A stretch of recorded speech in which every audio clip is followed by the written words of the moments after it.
Chapter 8:10. In a trance, everyone had an illusion, as if there was a dirty train roaring past their ears. They really didn't know where the other party found so many poems with so many connotations. Or were the ancients also experienced in terms of sex? Shameless chin, crooked. Are you talking about demons and spirits? There's an experienced driver here, the situation is already out of control. The audience in the streaming room cheered for Wei Ci. They were curious about how such an ancient gentleman, who stood tall like an orchid and smiled like the bright moon in one's arms, would look like when he wrote erotic stories. They were so curious that they couldn't wait to encourage Jiang Pingji to read it now. They would definitely catch up. As the saying goes, amateurs watch the show, while experts see the artistry. Jiang Pingji could see the deeper meaning behind Wei Ci's move. In her opinion, simple and clear vernacular was an important part of opening the people's wisdom. She didn't expect Wei Ci to bring it up in such a form. That's good. I'm afraid it's been hard on you these days. She smiled and gave affirmation. Fulfilling one's duty is the duty of an official. There's nothing hard about it. Wei Ci still maintained a humble attitude, but he secretly breathed a sigh of relief. In the eyes of others, such vernacular novels were no different from saliva, but wasn't it also one of the channels for spreading words? The people couldn't understand it, let alone remember those awkward sentences. The simpler and more straightforward it was, the more it could be accepted by the people at the bottom. Everything had to be done step by step, steadily and surely. This was even more so when it came to opening the people's wisdom. Instead of forcefully instilling great principles into the people, it was better to hide the principles in stories and guide them to explore them. Of course, not every story could be spread randomly. Wei Ci strictly controlled this aspect and even planned to gather a group of novelists to be in charge of this content. In order to expand his influence, he specially asked for Prime Minister Cheng's help. Now that he had the support of his lord, he was confident that he could do this better. As for those who criticized him behind his back for associating with unfashionable people, Wei Ci smiled mockingly. He couldn't be bothered. Jiang Pingji asked around and had a general understanding of the situation in Wanzhou, but she looked around and her gaze fell on Qing Yuan, who was seated in front of her. She asked, Gong Liao, is Mr. Qing not here today? Qing Yuan was Qing Cheng's second legitimate son. His courtesy name was Gong Liao. He had been in Wanzhou for less than half a year, and his performance had been remarkable. Considering his age, he had done quite well. With a gentle and humble temperament and a sincere and meticulous way of doing things, he would be popular no matter where he was.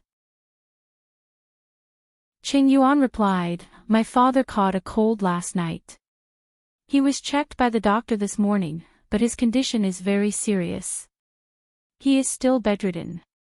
There was a worried look on his face. It was obvious that Qing was really sick. Jiang Pingji hurriedly asked, Mr. Qing fell ill. What did the doctor say? Qing Yuan said, The doctor said that my father was too worried and busy, and the cold caused the accumulated illness. Advantage, too busy. Jiang Pingji's expression froze, and she felt a little guilty. In the eyes of an outsider who didn't know the truth, Qing must have fallen sick from exhaustion because she exploited him too much. But Jiang Pingji really didn't cheat Qing. How did you fall sick from exhaustion? She frowned. Qing Yuan realized that he had said something wrong and hurriedly tried to remedy the situation. My father is getting on in years. Recently, he has been troubled by the annotations. My mother has tried to persuade him several times, but he refuses to rest. Qing Yuan's face was full of a helpless smile. He said, My father has a stubborn temperament. It is extremely difficult for others to shake his decision. Qing fell ill not because Jiang Pingji exploited him too much, but because he overestimated his physical strength. He was busy and refused to rest. Yesterday, He was also busy until late at night. He took a cold shower because he was greedy for the cold, and he didn't pay attention when he slept. Then he fell ill. Jiang Pingji asked in surprise, "Annotations?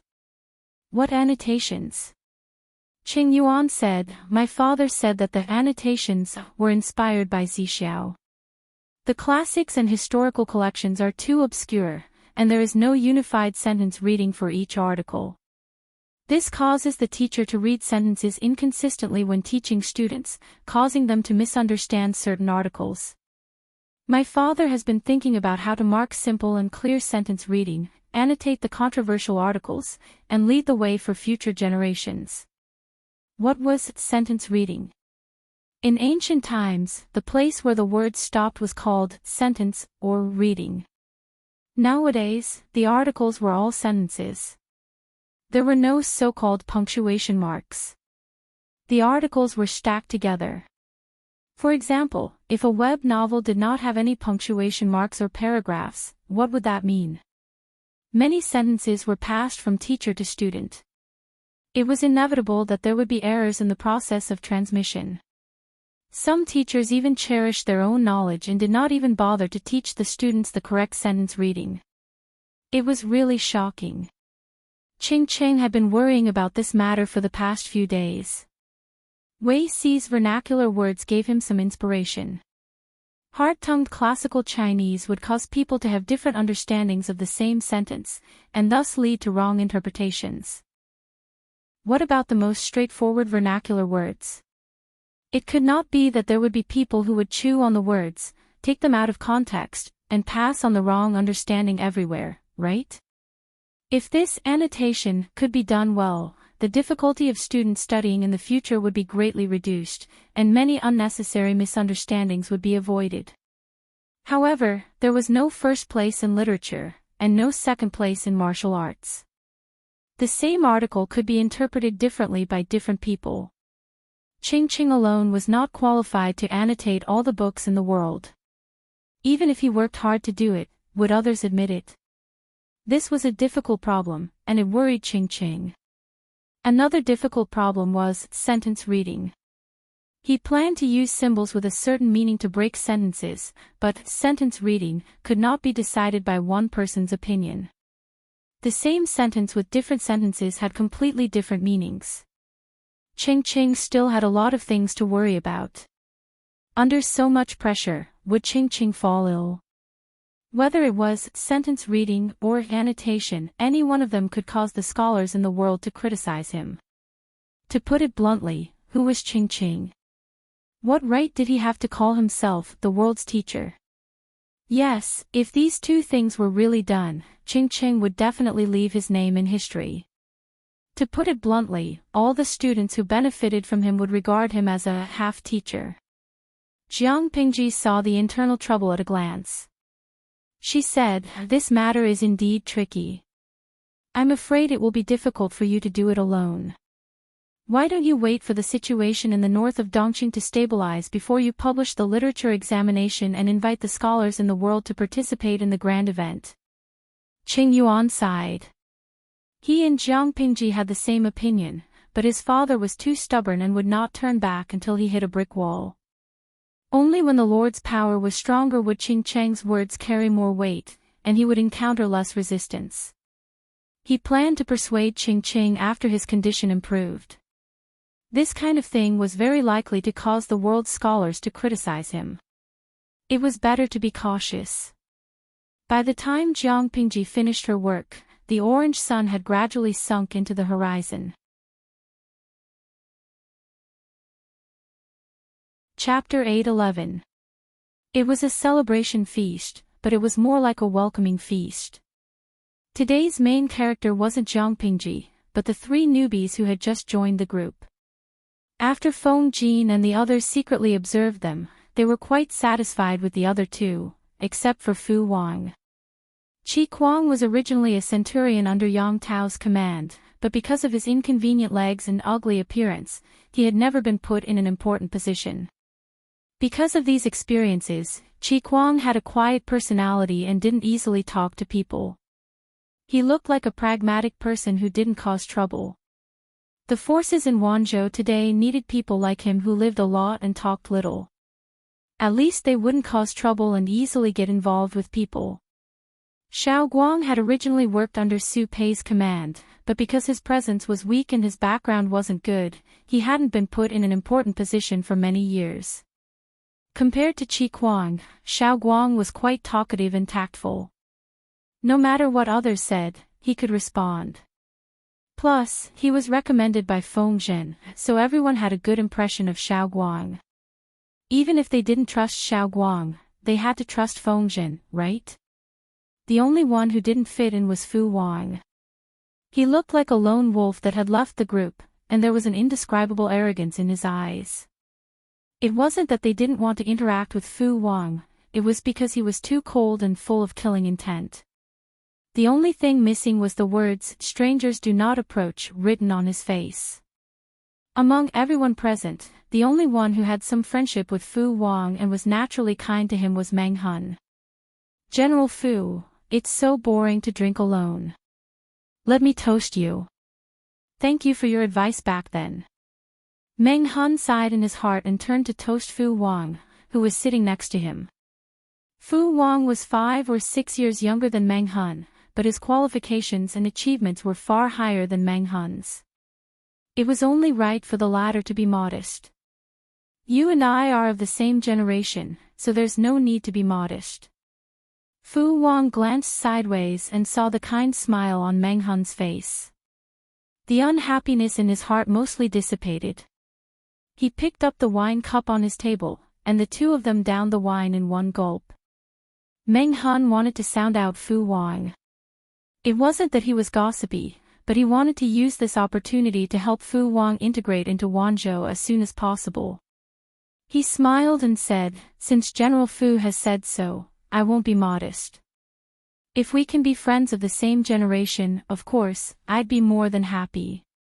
Fu Wang did not utter a word and poured himself a cup of wine. Meng Hun asked, "You didn't look worried just now. Did you encounter something difficult?"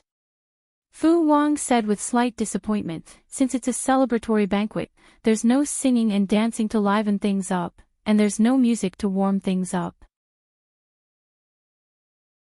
It's really boring." Hearing this, Meng Hun smiled awkwardly but politely. Singing and dancing. His lord was too stingy. She didn't pay for dancers and singers at all. She wanted to see the content of the performances at the banquet? "All right, I'll go prepare it myself." Thinking of his lord's conduct, Meng Hun felt powerless. He couldn't help but lower his voice and complain, "I'm afraid it's impossible for General Fu to watch singing and dancing." Fu Wang raised his eyebrows, his gaze becoming more serious and inquisitive. "What do you mean?" "My lord always says that she doesn't feed idlers, so why would she be willing to spend so much money on singers and dancers? If General wishes to see a song and dance, I'm afraid that you can only watch a group of men playing with their throats, or Han Mei brandishing his spear, or Dian Yen brandishing his axe. Zixiao's painting skills are not bad, and Huayu's zither skills are outstanding." Fu Wang, if Fu Wang's inner voice could be translated into subtitles, it would probably be, he felt that he had entered an abnormal group of crazy demons. She could even skip singing and dancing, and she even asked her subordinates to prepare their own entertainment programs. Such a lord would be doomed sooner or later. That. Fu Wang suddenly remembered that Meng Hun had been with Jiang Pingji for a long time, dating back to when Jiang Pingji was still an ordinary scholar. His attitude changed because of this, and he became closer to Meng Hun. "There's something I want to ask you in private." Fu Wang approached Meng Hun and lowered his voice. The surroundings were filled with the noise of drinking, and laughter. His and Meng Hun's movements were inconspicuous. Meng Hun suddenly became more spirited. He said, "General, you don't have to be so polite. As long as it's something I know, I won't hide it from you." Fu Wang thought about it and asked a little embarrassedly, "Do you know how many maids the Lord has?" "Meng Hun, He had been mysterious for so long just to ask such a question. Meng Hun coughed lightly and thought carefully. He was afraid that Fu Wang had taken a fancy to the maids around his lord. If that was the case, it would be difficult. Thus, he said with some uncertainty, I remember there are only 3, right? Which 3? Fu Wang perked up and his eyes lit up. Meng Hun's heart sank. He hesitated and said, one is Lady Nongqin. Look, she's the one at the banquet. One is Xiaoyu's wife, Xuanmei. However, Xiaoyu's wife is still in Hejin County and hasn't come. The other is Lady Takshu. She's the steward of the Lord's inner court. Did Fu Wang take a fancy to one of them? There's no Lady Hui. Fu Wang almost couldn't wrap his head around it. Wasn't Hui Jun the Lord's maid? Meng Hun was surprised. Lady Hui. I'm not sure about Lady Hui's situation. She only appeared by the Lord's side after the imperial city of Qinzhou. It's hard to say whether she's the Lord's maid or not. But looking at the Lord's attitude, I'm afraid he values Lady Hui a lot. Hui Juan's existence had always been mysterious. Meng Hun had known of her existence a long time ago, but he had only really met her after the rescue of the emperor. He used this to send a hint to Fu Wang. As long as the Lord valued someone, the subordinates should not have the slightest bit of covetousness. Even if their lord was female, this rule would still apply. Fu Wang asked, do you know where Lady Hui is now? Meng Hun felt the hairs on his back stand up. He laughed dryly and probed, General, have you taken a fancy to Lady Hui? Fu Wang said calmly, of course not. I'm just curious. Meng Hun secretly heaved a sigh of relief. He didn't want Fu Wang to fall because of a woman.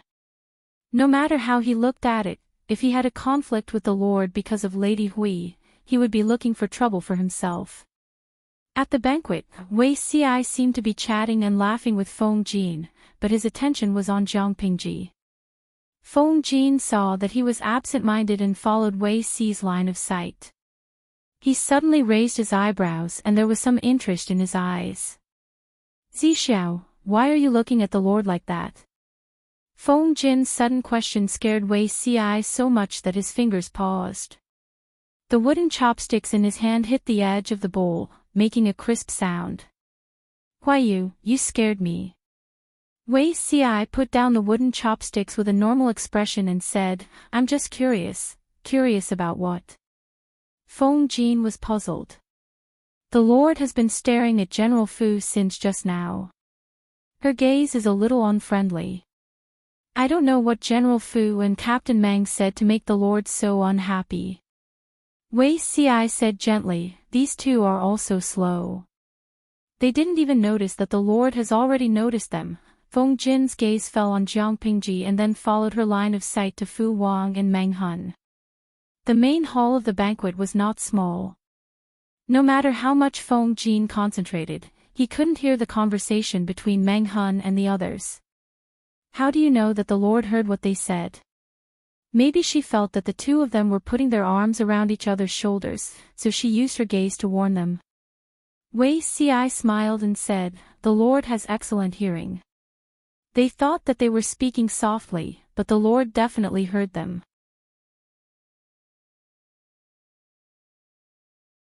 Chapter 8:12. Feng Jin was strangely silent for a moment and asked, how good is it? Wei Xi said with a smile, let General Fu and Captain Meng whisper at the door. My lord can hear them clearly. Feng Jin was speechless. At that moment, Feng Jin looked at Meng Hun and Wei Xi with some sympathy. They thought they were whispering and no one else heard them, but they didn't know that their lord heard them all. Should we remind them? If we let them talk like that, it's hard to guarantee that they won't say something wrong after drinking. If something happened at the celebration banquet, they might be used by someone with ulterior motives. Wei Xi also lowered his voice. Of course, leave this matter to me. Feng Jin inadvertently looked up and happened to meet Jiang Pingji's gaze. He was so scared that he almost threw the wine cup in his hand. According to Wei Xi, the Lord had excellent hearing. She could hear Meng Hun and Wei Xi's whispering, so naturally, she could also hear his conversation with Wei Xi. He was about to remind Wei Xi not to be impulsive, but before he could speak, he received a warning look from Jiang Pingji. Feng Jin silently swallowed the words that were on the tip of his tongue. It's better for you to die than for me. In such a short time, Feng Jin sold Wei Xi out without hesitation. Wei Xi didn't understand. He stepped forward and said, "My lord, I sent people to build the Green Jade House last year. Now there are more than 10 acres of farmland. 2 days ago, the tenant farmers in charge of farming sent the ripe fruits to the district headquarters. It's being frozen in the well now.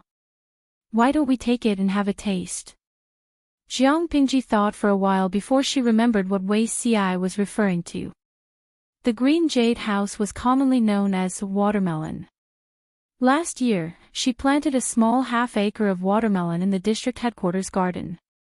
The yield was not much, only enough for her and her subordinates to have a taste. Later, she felt that watermelon could be grown by the people and made money, so she planned to let some experienced tenant farmers take care of it. Unexpectedly, it was successfully planted this year. Calculating the time, it was indeed the season for watermelons to ripen. After Jiang Pingji agreed, Wei Xi asked the kitchen chef to fetch the watermelon from the well. He opened the watermelon with a knife, and the bright red flesh gave off a cold air. Watermelons were either cut into slices or split in half and eaten with a spoon. But these two ways of eating were too vulgar. Wei Xi could not imagine a gentleman like Feng Jin holding half a round watermelon in his left hand and holding a spoon in his right, scooping out a big piece of watermelon pulp and stuffing it into his mouth. That scene was too beautiful, he could not bear to imagine it. Thus, he instructed the chef to cut off the skin of the melon and cut the pulp into small pieces, placing them on a small plate. It was convenient to eat and also very pleasing to the eye. More than 10 mu of watermelons have been planted. What's the yield of each mu? Watermelons could only be found in small countries in the western region. If Gu Axayan had not brought a few live seedlings to Jiang Pingji would not have been able to eat them. Apart from the few newcomers, the rest of the people present had only eaten a little last year. Wei Xi reported, "One mu has about 5,000 caddies, 5,000 jin." When everyone heard this number, they were speechless. This production was really high. Fu Wang ate a small piece. The sweet melon flesh brought with it an ice-cold chill, making him feel refreshed. Why is it all water? Looking at the pieces of melon flesh, he thought that it was like an ordinary fruit. Who knew that when he bit into it, it was all juice? But the fruit was quite delicious, and he finished a plate in a short while. Watermelons are like this. They quench thirst and relieve heat in summer. Jiang Pingji was quite satisfied with the yield of watermelons per mu. With the current agricultural methods, it was considered a bumper harvest to be able to produce 5,000 caddies per mu. If she turned on the live stream, the audience would agree with her idea. In the world of the live stream audience, the yield per mu was about 7,000 to 10,000, depending on the type of watermelon. Jiang Pingji asked again, "Tenant farmers have been planting for a year, so they should have some experience. If we plant the watermelons for the people, can they grow them?" Watermelons had a high yield, were delicious, and were rare. There should be a market for them. If the people were to plant some, they would definitely benefit a lot. The premise for large-scale planting was that this thing could not be pretentious. Otherwise, if the people responded to the call to plant watermelons, but because of their lack of experience, the watermelons would all die. Wouldn't it be a huge loss? Wei Xi responded smoothly, as if he had already expected this question from Jiang Pingji. He replied seriously, "Tenant farmers have been taking care of it for a year, so they have some experience. This thing likes to be dry and not wet. It likes sandy soil more than clay. If the weather is cloudy and the fields are too wet, the watermelon seedlings are prone to diseases. It might even affect the yield when it matures. Jiang Pingji ate the watermelon while thinking. Let's talk about this in detail tomorrow. She already had a general plan in mind. She planned to discuss it in detail with a few subordinates the next day and sort out a plan. It was a celebratory feast, so it was not suitable to talk about such serious matters. Because Jiang Pingji did not like noise, the crowd did not play for too long, so the celebratory feast ended earlier. Jiang Pingji asked someone to prepare hot soup to wash away the sticky sweat and smell of alcohol on her body. When she entered the backyard, she saw Hui Jun sitting in the room, embroidering. There were 2 round watermelons on a plate not far away. She frowned. She did not remember asking someone to send watermelons to Hui Jun. Although this thing had the effect of urinating and detoxifying, it was cold in nature. Pregnant women could eat it, but not too much. Who sent this? Jiang Pingji asked. When Hui Jun saw Jiang Pingji coming over, she stood up and bowed. Then, she asked doubtfully, "Didn't you send this?" Jiang Pingji did not comment. She called the servants over and found out who had sent it. After the celebratory feast ended, she gave everyone an extra 2 watermelons. There were too few watermelons at the feast, so they could not eat to their heart's content. The 2 watermelons on Hui Jun's side were a gift from Fu Wang. He really knows how to present Buddha with borrowed flowers. After muttering a few words, she turned her head and told Hui Jun not to be greedy and eat too much. The doctor came to take a look today. What did he say? Hui Jun said, the doctor said that the fetus is not very stable. It should be because of the continuous days of marching. He will be fine after resting for a while. Her body's foundation was good. She would be able to stabilize after resting for a while. Takshu has made arrangements for the inner court. You just need to take care of the fetus, Jiang Pingji said. Embroidery hurts the eyes. Don't do this at night in the future. Hui Jun smiled faintly. You are more meticulous than me as a mother. Jiang Pingji said, after all, you are the child's future godmother. As the mother, you are not attentive. As the godmother, I have to be more attentive. Regardless of whether it was in her previous life or this one, she had always been in awe of new life. After all, new life was the future. The night was dark, but all the houses were still brightly lit. No one was asleep. Why isn't Changxing asleep yet? Feng Jin had a lot to say to his wife, but the little ancestor, Changxing, stayed in their room and refused to move. Changxing's stomach hurts. Mother, give it a rub. Changxing lay in Wei Jingxian's arms. She propped up her round little belly. Wei Jingxian's hand rubbed her belly with a moderate amount of force. You're already so big.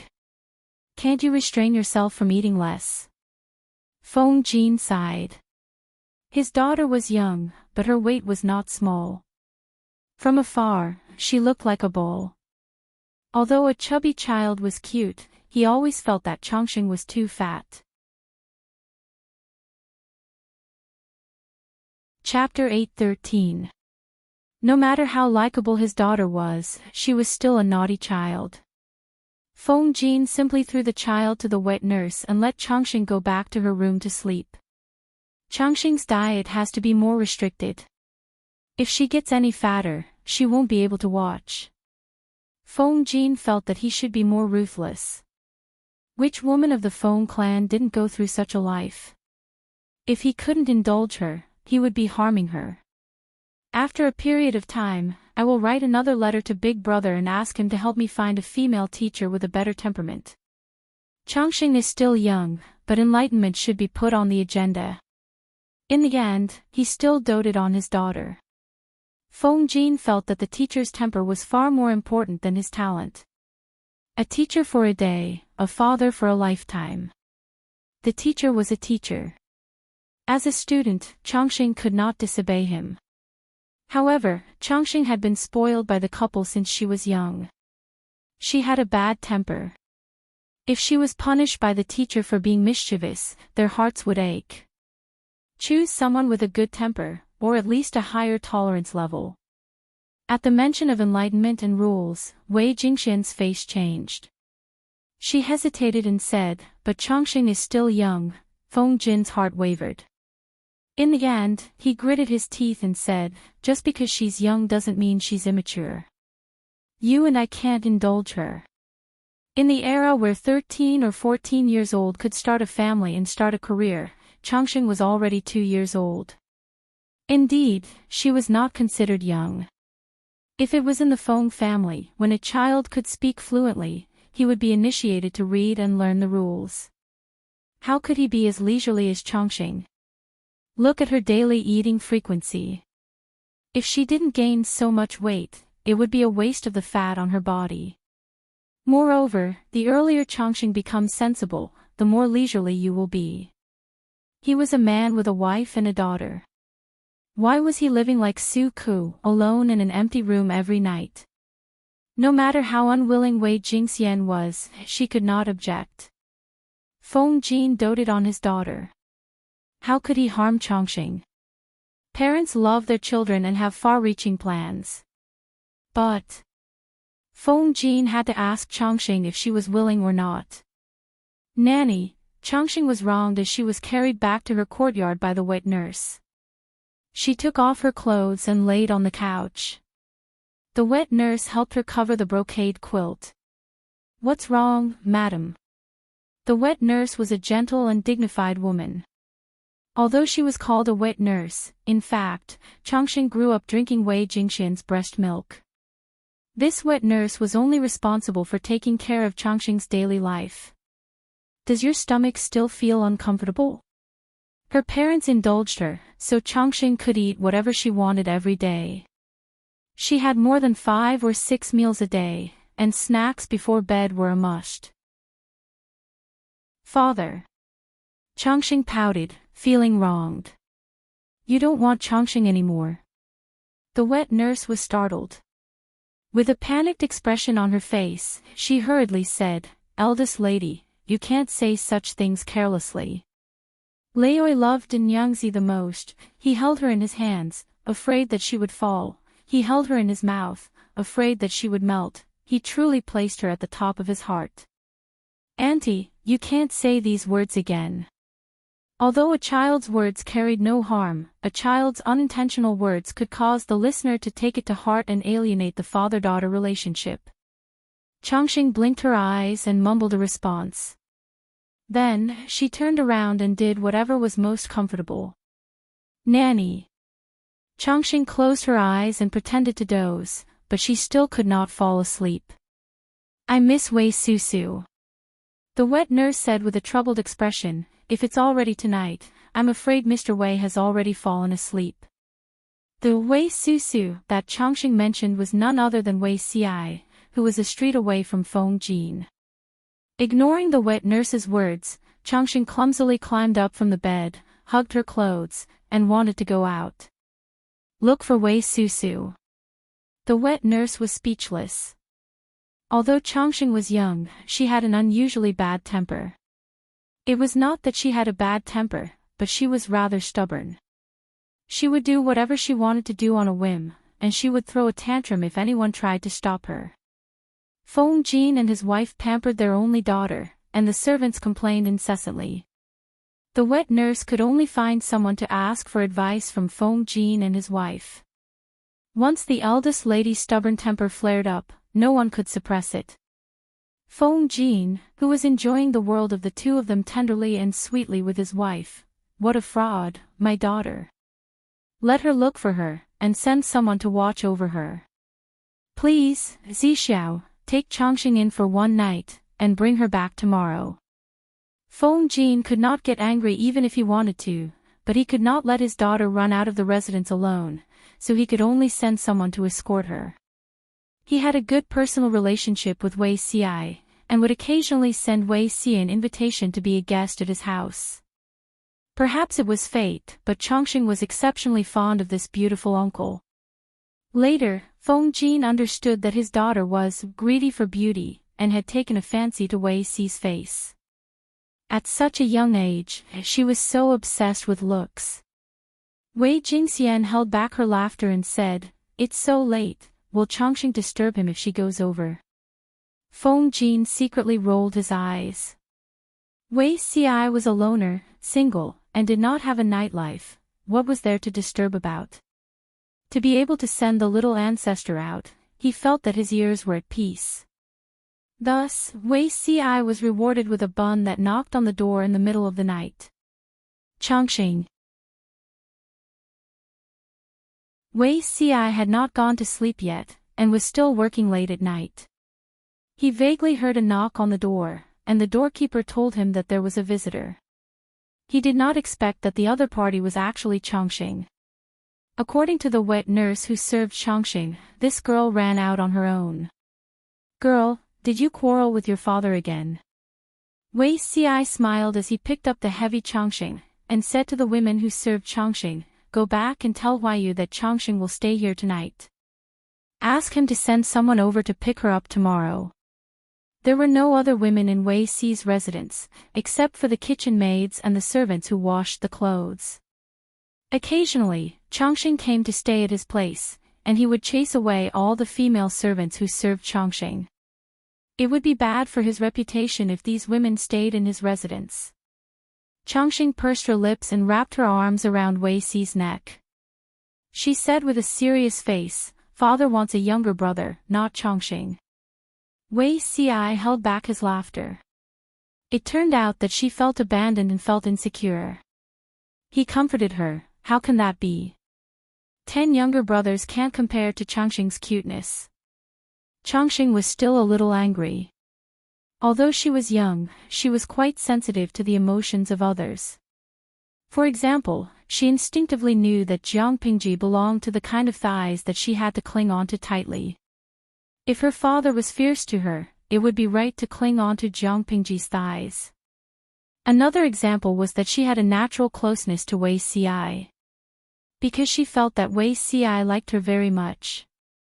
Because of this, Wei Si was a completely harmless existence to her. But father still wants a younger brother. The immortal person heaved a deep sigh, and obediently sat next to Wei Si. His pair of black grape-like eyes rolled around randomly, looking at this and that.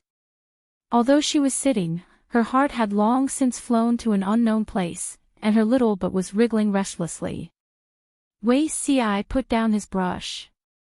With Chongqing, the little ancestor, around, he knew that he could not stay up late to work tonight. Chongqing is the best.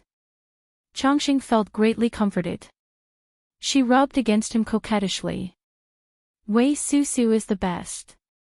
Although Wei Si was not married and had a family, his posture when taking care of a child was very standard. It did not take long for him to coax Chongqing until she became tired. He moved his somewhat sore arms and secretly laughed at Feng Jin's indulgence of the child. He actually raised the child to be so heavy.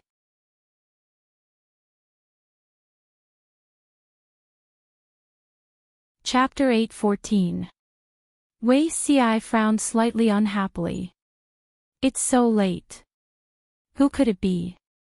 It was quite rude to visit in the middle of the night.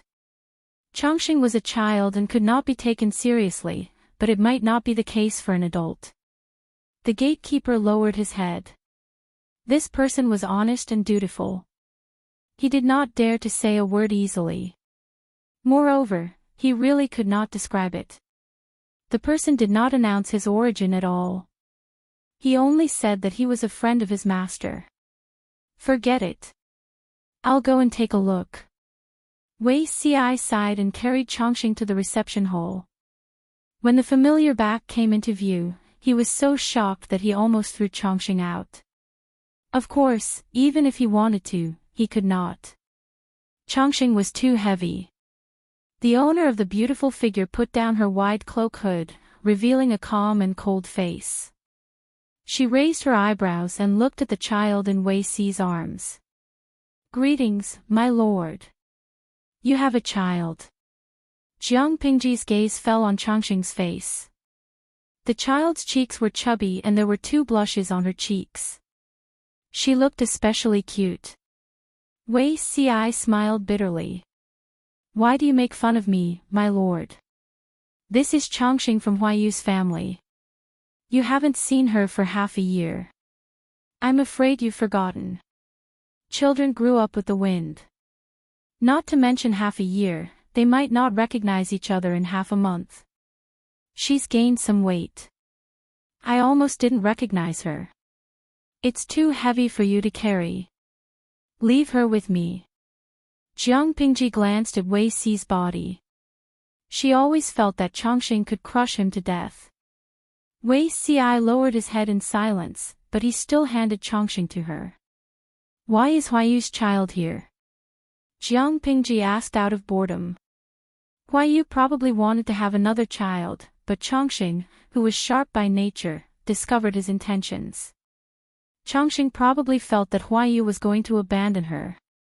She felt uncomfortable and came to Si for comfort. Children are forgetful. When they wake up tomorrow, they'll forget all their troubles. Children may be young, but they might understand everything. They just can't express it. Wei Si felt that even if they were children, adults should not casually ignore their existence and feelings. Jiang Pingji responded with an "oh" and declined to comment further. There were a few lamps burning in the hall. The orange candlelight was faintly discernible in the dark, just like his perturbed mood. "My lord, what brings you here so late at night?" Wei Si saw that Jiang Pingji did not speak for a long time. She only looked silently at Changxing, who was slowly sleeping soundly. He only felt a lump in his throat. He was almost pulled into his memories. He could only take the initiative to find a topic to break the current atmosphere. Jiang Pingji patted Changxing lightly and took the initiative to lower her voice. "It was inconvenient to ask you at the banquet earlier. How is the matter in the northern borderline going?" Wei Si's nerves tightened. He threw the fragmented images in his mind into the depths of his memory and reported with a straight face. "My lord, everything is going according to plan. Are there any unusual movements in the northern borderline? Did the higher-ups ask about the herdsmen raising rabbits and goats in private?" Wei Si shook his head. "There is no such news yet. Because of the horse plague last year, the imperial court's regime was in turmoil. The king of the northern borderline was still in power, but the other tribes in the northern borderline were already complaining. In order to eliminate these voices, the king of the northern borderline took action continuously. They're busy fighting for power and don't even have time to care about a few big horse farms, so why would they care about the lives of ordinary herdsmen? The chances of them finding out are not high. Whether it was in this life or the previous life, the horse plague was an unavoidable catastrophe for the northern borderline. If it wasn't for the horse plague that greatly damaged the vitality of the northern borderline and they didn't have the strength to go south for a few years, Dongqing would probably be in danger. The horse plague in the previous life caused the northern borderline to lose the best opportunity to go south.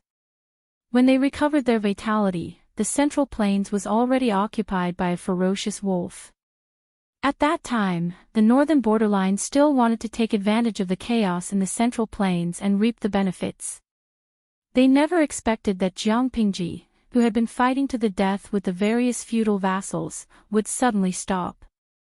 She didn't hesitate to cede her interests, adopt the diplomatic policy of forming an alliance, and turn around to attack the northern borderline. When the northern borderline was killed by her, they would turn around and shed all pretense of cordiality with their allies. In the previous life, the northern borderline was cannon fodder. In this life, they would probably end up even worse. The Lord was so diligent in managing the forces in the northern borderline, wasn't it to sharpen her knife to attack the northern borderline? Wei Si said, when the northern borderline's royal court finds out, it may already be 2 or 3 years later. By that time, there were only two paths in front of the northern borderline. The first was to fight with their backs to the wall. Regardless of the consequences, they would continue to develop the pastures, raise war horses, and increase their combat power. As long as they conquered the Central Plains, they would have vast and fertile land and inexhaustible resources. They would no longer have to be crowded in the northern borderline, which lacked food. The second was to allocate manpower to deal with the rabbits and sheep that showed signs of flooding, leaving time for the pastures to recover. If it was the former, it would be a huge gamble for the northern borderline. If they won, they would have everything. If they lost, they would lose all their capital, not even their underwear would be left. If it was the latter, the northern borderline's recovery would be delayed for a few more years. This time was enough for Jiang Pingji to develop her forces. Jiang Pingji was very satisfied when she heard that. If there were a few more multi-purpose angels like Wei Xi, she probably wouldn't have to worry about manpower anymore. Wei Xi felt uneasy all over. He didn't even dare to look at Jiang Pingji. His eyes were evasive. If my lord wants to ask about this, we can talk about it tomorrow. Why did you come so late at night? His lord's identity had just been restored. If it was revealed that she appeared in her subordinate's house late at night, there was no telling what kind of ugly scandals would spread. I came when I wanted to, Jiang Pingji said. Wei Xi was speechless. This was really in line with his lord's usual domineering style. After the two of them finished talking about official matters, the atmosphere fell into a strange silence again. It was like mud that was getting thicker and thicker, unable to be stirred no matter what. Wei Xi's gaze swept over Changxing, who was sleeping soundly. A question suddenly welled up in his mind. He couldn't suppress that impulse at all. I heard from Huaiyu that Changxing's nickname was given by my lord. Jiang Pingji looked up at him and grunted. Isn't there a custom of fathers asking passers-by to name their newborn children in order to seek happiness? Huaiyu came to me to ask for it. I can't possibly reject him, can I? What's more, I personally delivered Changxing. She's likable. Wei Xi muttered, a peaceful and carefree life, a long and happy life. Jiang Pingji frowned secretly. What Wei Xi said was the meaning behind the name she had given Changxing in the past. Wei Xi said mysteriously, I heard from Huaiyu that he's always wanted another child. When the time comes, I'm afraid he'll come to you for help. Jiang Pingji smiled and said, my literary talent isn't good enough, and my name is also vulgar. Now that I have Changxing, Huaiyu won't rush to be abused. She was definitely not a coward when it came to calculating, but when it came to literary talent like reciting poems and couplets, she was really anxious. She wasn't illiterate, but in front of a real scholar, she was probably not far from being illiterate. That's not necessarily true. Even if it's just for peace of mind, Huaiyu will also ask for a name. Based on what you're saying, I should think about it in advance in case I need it. Jiang Pingji originally wanted Wei Xi to be the gunslinger and help her come up with a male and female name. However, she could tell that Wei Xi wasn't in a good mood, so she could only do it herself. Since we have Changxing, why don't we get Fusho as well? Whether it's Changxing or Fusho, it can be a male or female name. The meaning isn't bad. Wei Xi was completely silent.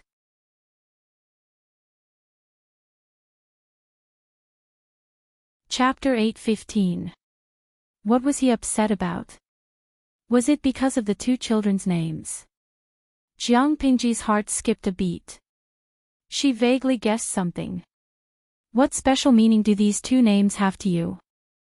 Wei Xi secretly took a deep breath to relieve the pulling pain in his chest. His pale face regained some color. There's no special meaning. He answered with a smile, but the smile on his face looked a little haggard and weak.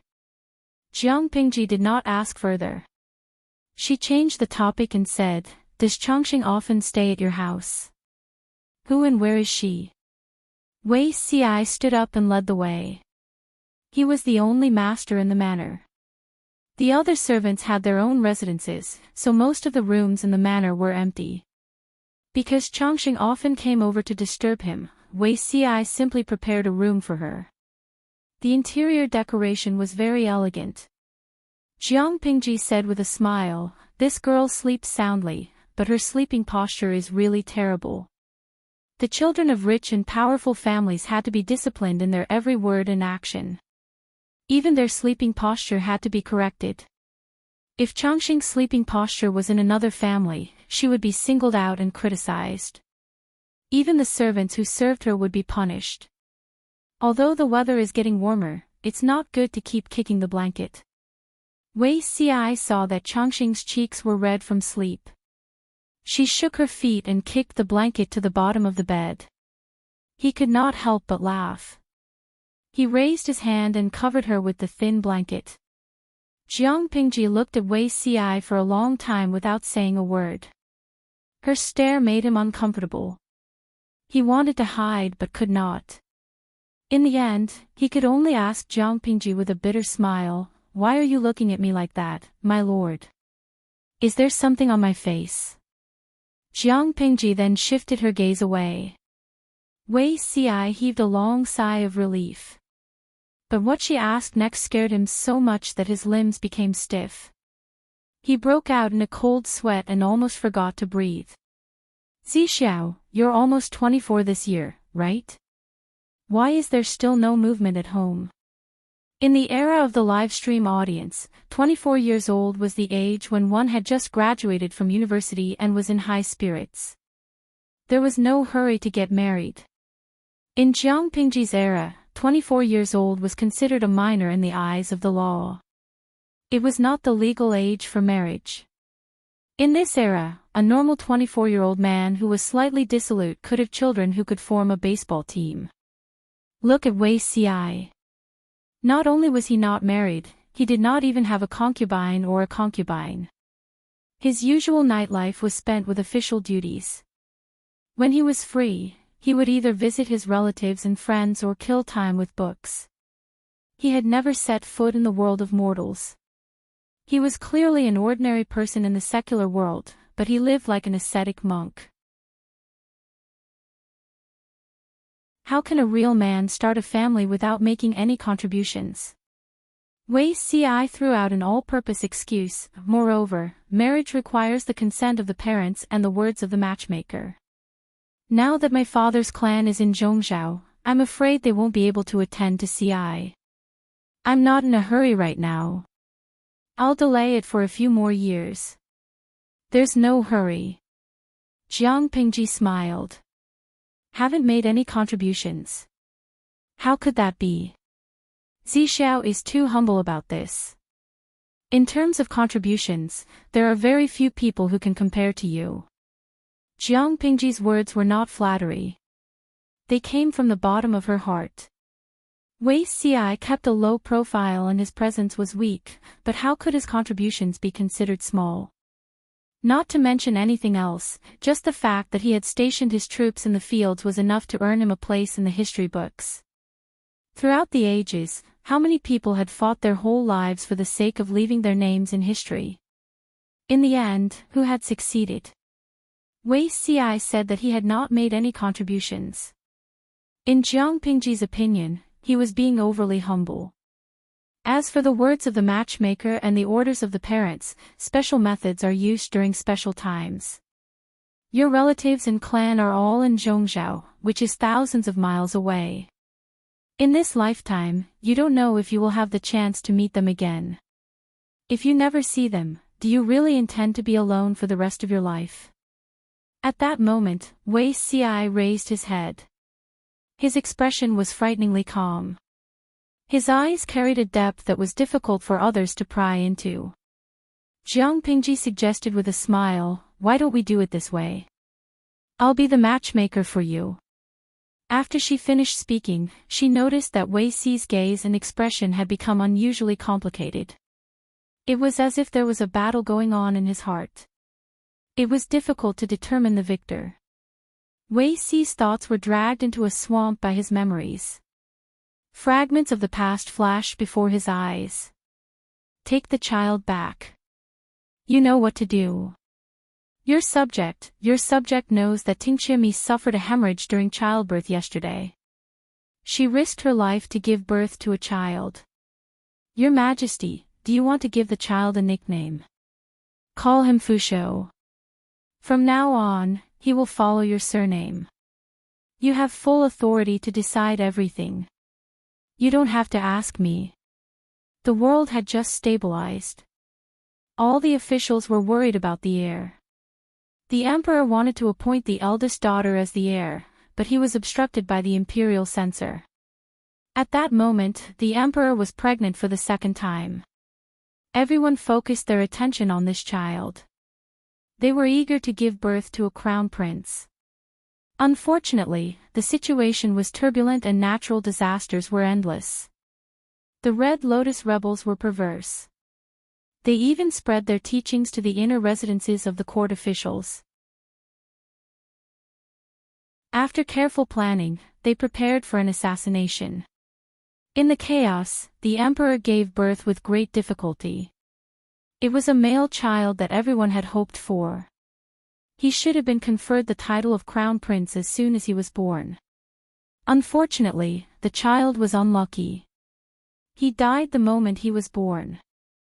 They could only confer him the title of crown prince. After this disaster, it was difficult for the emperor to conceive again. The country could not be without heirs. The matter of appointing the crown princess was brought up to the surface again. This time, the officials were as quiet as chickens. They did not dare to have any objections. Wei Zixiao, you should understand. If Fushou is alive, only death awaits me in Chongqing, I understand. I will take good care of Fushou. Before the 5 countries were unified, the struggle for power was not obvious. But once the countries were unified, all kinds of conflicts broke out. From the emperor's rise to power to his ascension to the throne, the aristocratic families had always been suppressed. After the country was unified, the aristocratic families could only form an alliance in private. They wanted to contend with the emperor and seize power. Wei Xi was clear that there could not be a crown prince at this time. Therefore, Fushou, who had just been born, was forced to die young. He changed his appearance and became the son of the Ting concubine in Wei Xi's manner. The key was that the Ting concubine was a made-up character. Fortunately, Wei Xi did not have a strong sense of existence. He behaved according to the rules. The officials who were fighting fiercely did not notice him at all. No one connected Crown Prince Zhang Zhua, who died young, with Wei Xi's illegitimate son. When Wei Xi could not extricate himself from his memories, Jiang Pingji's face was magnified in front of his eyes. He was so scared that he suddenly leaned back. Fortunately, both of them were kneeling. Otherwise, he would have hit the back of his head hard on the ground. If I told Zishu that I wanted to give him a beauty, he would definitely be overjoyed. Why are you not willing? Jiang Pingji placed one hand on the ground beside his ear and looked at Wei Xi's panic-stricken and pale face with a smile. She said helplessly, I'm not a dreadful beast. Every time I get close to you, you always show a frightened look. Wei Xi took a deep breath and his thoughts became much clearer. I'm not very brave. I will naturally be frightened when my lord teases me like this. Jiang Pingji clicked her tongue. His words were rather resentful. Wei Xi said, Can you get up, my lord? This is not appropriate. It will damage your reputation. Your mansion is empty, and there is no one guarding outside. Who would know? Wei Xi could not push her away. His face suddenly turned red and pale. Even the red veins at the corners of his eyes were filled with embarrassment. Jiang Pingji could not force him too much. She could only get up.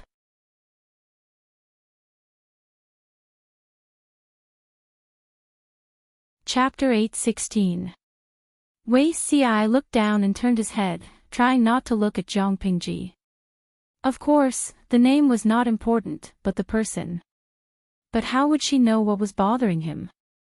Names could be given, but what if the person was different? He did not want to serve the emperor in this life. She would meet another like-minded partner. What would that have to do with Wei Ci? Two of the most important names to him had been given to someone else, and the future would be completely different from the history he knew. This was exactly what he wanted to see. Even so, the discomfort in his heart could not be alleviated in a short period of time. A man's mind is really hard to understand. Jiang Pingji sighed. Before Wei Ci could react, she suddenly covered her waist and frowned, as if she was enduring the pain. Wei Ci was not in the mood to care about anything else. He quickly asked with concern, "Are you feeling unwell, my lord?" Jiang Pingji's lips were white. "I had to fight in person to conquer Jiamen Pass." Before she finished speaking, Wei Ci had already imagined a tragic drama. Countless bloody scenes seemed to flash before his eyes. It has been more than a month since the battle at Jiamen Pass. Why hasn't my lord recovered? Wei Ci did not dare to touch her, for fear of accidentally touching her wounds. She was stubborn by nature and looked weak in front of others. She must have been seriously injured and had yet to recover. As expected, Jiang Pingji gradually relaxed her brows and said carelessly, "Maybe the wounds are too deep to kill." Wei Ci felt a fire burning in his chest again. Whether it was in his previous life or this one, this person did not take care of her body. What did she mean by not killing? She was still young and healthy. She could roam around without any problems, so there was nothing wrong with her. But when she grew older, wouldn't the old wounds torture her to death? "Ci, call the doctor over." Wei Ci's voice was low, and his words were irresistible. Jiang Pingji did not allow him to do that. She raised her hand and grabbed his hand, preventing him from getting up. "No need, it's just a small injury." She smiled faintly and pulled Wei Ci to her side. She spoke before he could object, "Why don't you look at the sky outside? What day is it now?" If they called for the doctor, the news of Governor Lu staying overnight at his subordinate's house would spread before daybreak. In the past, this would have been a wonderful story. Now that I've recovered my true gender, it's no longer a story but a scandal. Jiang Pingji's words were like a basin of cold water falling from the sky, freezing Wei Ci awake from the inside out. His feverish brain also cooled down. The situation she described was indeed what Wei Ci was afraid of, but it was even more unbearable for him to watch Jiang Pingji endure the pain and not seek treatment. Perhaps the wound accidentally split open. It shouldn't be a problem. When Jiang Pingji said this, she did not let go of Wei Ci's hand. Wei Ci's attention was attracted again, so he did not notice. "Don't talk. Just let me calm down." Wei Ci had no choice but to compromise. He suggested, "My lord, why don't I send you back to the district headquarters in secret?" Jiang Pingji said shamelessly, "There's no need. Returning to the district headquarters would alarm the guards and the gatekeeper. Wouldn't that be revealing the truth? Zixiao, why don't you kindly help me clean up a room? If it's too late, I can make do with Chongqing for the night." What else could Wei Ci say? "You're the lord. You're the boss. You have the final say in everything." Just as he was about to get up, he was embarrassed to find that his right hand had been held by her. Their skin that was in contact with each other was sweating, but she did not let go. "I'm sleepy. Zixiao, don't disturb me." Jiang Pingji wanted to lie down and sleep without any explanation. Wei Ci could only swallow the words in his stomach. He maintained his kneeling position stiffly and looked at the person who was carelessly using his legs as a pillow. He was stunned and could not get angry at all. He kept his eyelids open, which kept fighting. He planned to release his right hand when Jiang Pingji fell asleep. At that moment, Changxing made full use of her terrible sleeping position. She successfully twisted her body and flipped from the head of the bed to the end. The thin blanket covering her body was kicked to the side of the bed. Her plump body was like a fresh flour pancake, lying on the mattress in a posture of a rooster standing on one leg. She licked her lips. There were only a few teeth in her mouth. Sparkling saliva dripped from the corner of her mouth. Wei Si's eyebrows twitched violently. He carefully tilted his upper body and pulled over the thin blanket that Changxing had abandoned. He covered her properly again. As for carrying Changxing from the end of the bed to the head of the bed and continuing to sleep, he really could not do such a difficult action now.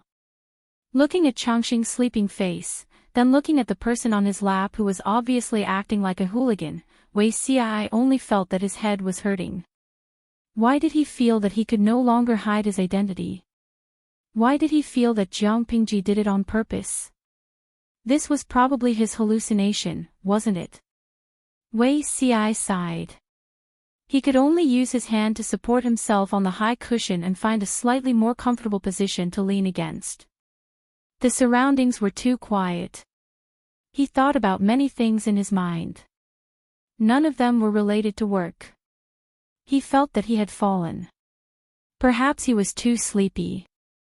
Wei Si could not help but point to his forehead and fall asleep in a daze. However, the dream was extremely unstable.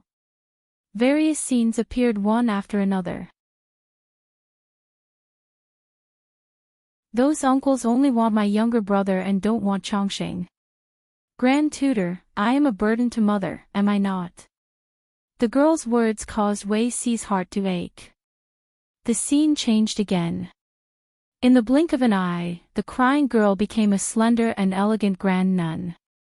Her expression was as rare as her mother's. Grand tutor, is that my younger brother? Wei Si said in the dream. Your Highness, no one in this world can be your younger brother. Mother told me the truth. Grand tutor, you don't have to be so timid.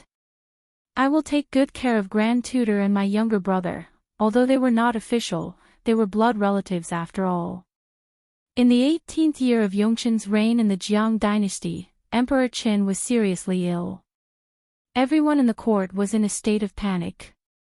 It was at this time that a case named Crown Prince Zhangzhua shocked the court. I am Crown Prince Zhangzhua. Unfilial son. The more time passed, the more chaotic the dream became. Wei Si stood on the spot in a daze. In the chaos, he did not know what was happening in the world. The scenes melted in an instant and twisted into countless demons and monsters. They all laughed sinisterly and pounced on him. Just as he was about to be swallowed by the demons, Wei Si shouted in horror. His body suddenly leaned forward. Jiang Pingji was pretending to be asleep at first. Later on, she really fell asleep. When the sky was just beginning to brighten, she was awakened by the subtle movements of Wei Si's nightmare. Wei Si was covered in cold sweat. His face was pale and his lips were trembling slightly because of fear. Chapter 8:17. According to the plot described by the audience in the streaming room, it was time for a romantic and melodramatic kiss. Sure enough, she shouldn't have trusted the group of singles in the streaming room. If a group of singles had a strategy to seduce someone, would they still be single? Jiang Pingji secretly ridiculed them. She didn't know that Wei Si was also frightened by her. First, he had a nightmare. After waking up, he was shocked. After the shock, he suffered a tragic blow. His nose bumped into someone's face. It couldn't be more awkward. Wei Si couldn't care less about the pain. He hurriedly prepared to bow down and apologize. Unfortunately, he had maintained his kneeling position for a whole night. Jiang Pingji even used him as a lap pillow. Now his legs were numb and he almost lost feeling. He sat on the ground in a sorry state. Tears welled up in his eyes. He looked pitiful. Jiang Pingji raised her hand and rubbed her cheek. She didn't tease Wei Xi about this embarrassing incident, lest she provoked him. Was it a nightmare just now? Jiang Pingji returned to normal, as if the episode just now had never happened. Look at you. Even your face is covered in cold sweat. Because the nightmare lasted too long, Wei Xi's reaction was slightly slow. He didn't even have the energy to investigate what happened just now. I had a nightmare. Wei Xi said with lingering fear, I dreamed of many evil ghosts. They almost tore me apart, he panted. Fear flashed through his dark, jade-like eyes, as if the lingering power of the nightmare had yet to dissipate. Jiang Pingji tilted her head. She looked curious. She said, the evil ghosts in the nightmare. Just now, I heard you saying things like Crown Prince Zhangzhua, unfilial son, His Highness, and so on. What exactly did you dream of? Why are you so scared? If Wei Xi's complexion was said to be a little human before, when Jiang Pingji asked this question, his face suddenly turned as white as a sheet. Wei Xi opened his mouth. Something was stuck in his throat. He couldn't make a sound. An impulse to escape surged in his heart. Zixiao. Jiang Pingji raised her hand and placed it on his forehead. His forehead, which was covered in sweat, was cold and sticky.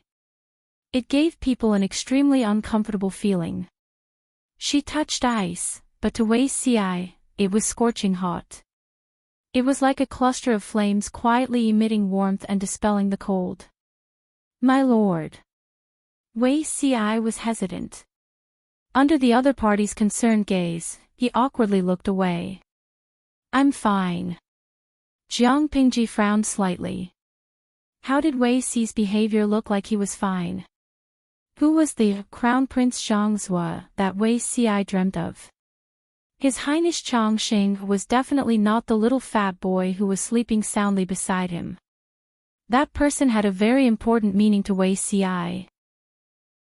As for the mutterings like, unfilial son, kneel down for good fortune and longevity, unfilial son pretending to be the heir of the emperor, and deserved to be executed, she felt that the information was too much. Jiang Pingji asked, you haven't answered me yet. What did you dream about? Wei Xi's heart sank. The warmth that he had painstakingly gathered dissipated in an instant. He trembled and said, I can't remember clearly. I only remember that the dream just now was very scary. There were thousands of malicious ghosts chasing after me, demanding my life. I woke up when I stepped on air. Jiang Pingji thought of the audience's advice and comforted him, dreams and reality are opposites. Don't take it to heart. It's already dawn outside. I see that you haven't slept well all night. Why don't you go and get some sleep? The matters in the government office can be postponed for half a day. Wei Xi's heart calmed down a little and he heaved a long sigh of relief. Jiang Pingji comforted him like that, which meant that the previous story could be forgotten. Thank you for your understanding, my lord. Jiang Pingji put on a wide hood and sneaked out from the side door. With her skills, she would naturally not be discovered. Wei Xi rubbed his dizzy head and prepared to go back and get some sleep. 5 years had passed since he returned to his youth. He thought that he had gradually forgotten about the past. Who knew that he would be caught red-handed by his lord last night? He was really scared out of his wits just now. He knew that Her Majesty was not a suspicious person, but she was more difficult to deal with than a suspicious person. Because any clues could become a stepping stone for her to pry into the truth. Ordinary people could not hide from her eyes at all. Since the establishment of the Jiang Kingdom, the aristocratic families had formed an alliance. They seemed powerful, but when had they not been manipulated by her like monkeys in the palm of her hand? The aristocratic families were like prey in a spider's web. The more they struggled, the more powerless they became. In the face of such an empress, he had to be tense at all times, lest the other party see through his disguise in a moment of carelessness. He had no reason not to be afraid. Even if Her Majesty had just turned 18 years old, she was still not to be trifled with. Since Her Majesty's rise to power, the aristocratic families had been like a carrot, peeling off a layer of the other party's skin from time to time. After being peeled like this for 18 years, even the fattest carrot had become a thin carrot. Every time the aristocratic families were full of confidence that they would be able to make a comeback, reality would always slap their cheeks swollen. The emperor and his ministers, who were extremely harmonious in the imperial court, fought to the death in the imperial court. In terms of danger, there were only 3 times that it was the most dangerous. The first time was the riot of the Red Lotus group. It happened to coincide with Her Majesty's difficult labor and birthday. Many people mistakenly said that Her Majesty had died. Who said that I had a difficult labor? A group of ministers hurriedly cried and mourned. When Her Majesty appeared with a sneer on her face, more than a dozen faces uniformly turned grey. The second time was when Her Majesty wantonly carried out imperial examinations and land reform. The interests of the aristocratic families were affected, and they secretly planned a palace coup. The third time was in the 18th year of Yongqin. Her Majesty was seriously ill and bedridden for several months. Crown Prince Zhangzhou, supported by the aristocratic families, tried to force her to abdicate. Thinking of the last reason, Wei Xi felt waves of pain in his chest. It was so painful that he could not help but cover his chest, and his face turned pale. The son that he had painstakingly taught for more than a decade was actually stupid enough to be used by others. Instead, he turned against his biological parents. Was the temptation of imperial power and the throne really so terrifying? Wei Xi returned to his dream in a daze. He heard a familiar roar. I was originally the son of the emperor, the legitimate crown prince. Now, I have been framed by scoundrels and become the son of a concubine. Is this really fair? He stood there in a daze. His divine senses were withdrawn from his body, and he could not react. Every word pierced his heart. Who told you that you are the legitimate crown prince? Crown Prince Zhangzhou was conferred the title posthumously. You are still alive, so this posthumous title is naturally invalid. Now, you are treacherously trying to abdicate and trying to kill the emperor. You deserve to be executed. I have never wanted you to be the crown prince. You are standing in front of me. Do you want to reprimand me for making you the son of a concubine and ruining your glory, splendor, and wealth? Or do you think that you are more capable than Chongqing, that you can govern the world and protect the people? Xi Xiao is a peerless scholar of the nation. He has taught you in every way, but what have you learned from him? You are so stupid. Other than being used by others and falling headlong into the trap that I have set, what other abilities do you have? You are so stupid. Other than the right to inherit the throne and his identity as a prince, Wei Xi had never wronged this child. In the end, he was called a scoundrel. Chapter 8:18. When Wei Xi woke up again, the sun had already climbed to the top of his head. He could still hear the sound of munching. He turned his head and saw a pile of flour cakes lying on the ground with a plate of snacks by her hand. Flour cakes. No, the chubby Chongqing noticed the movement and turned to look at Wei Xi. Wei Su is awake. Chongqing giggled and was about to get up when her round eyes swept across the crumbs on her hands. She seemed to have thought of something and guiltily turned to kneel.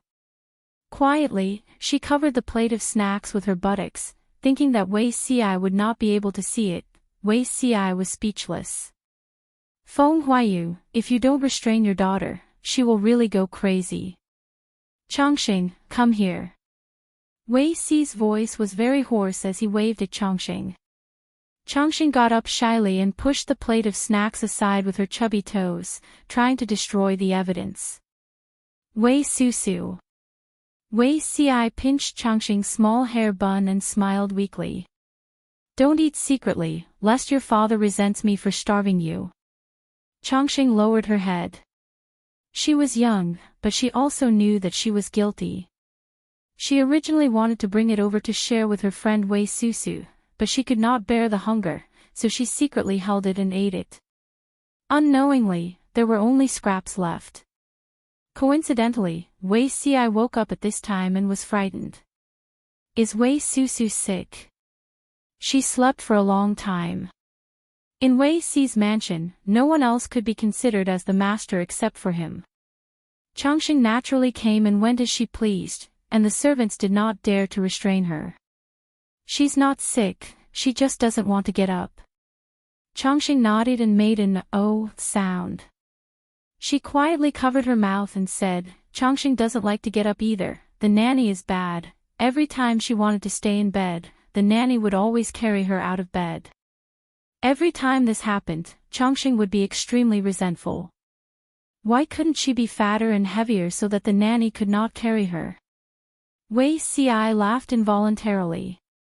He asked the servant to take care of Changxing while he went to take a bath and wash off the sticky sweat on his body. Only then did he feel refreshed. Your mouth has never been idle all day long. Wei Ci was haunted by nightmares and his breath was weak. He was panting after 2 steps while carrying the heavy Changxing. Fortunately, the 2 families were not far apart. Otherwise, he would have lost his life. I've really troubled you last night. Changxing is a stubborn child. I really can't do anything about her. Feng Jin had already come back from work for lunch, so he asked Wei Ci to stay for lunch. The Feng family was strict and did not like to be extravagant. Therefore, the lunch at Feng Jin's house leaned towards a vegetarian diet, which suited Wei Ci's taste. Children are all like this. They like to stick to others.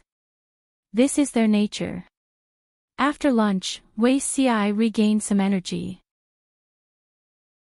Feng Jin did not suspect anything else. He asked, Zixiao, are you also worried about what happened in the morning? Wei Ci was surprised and asked in a daze, what happened in the morning?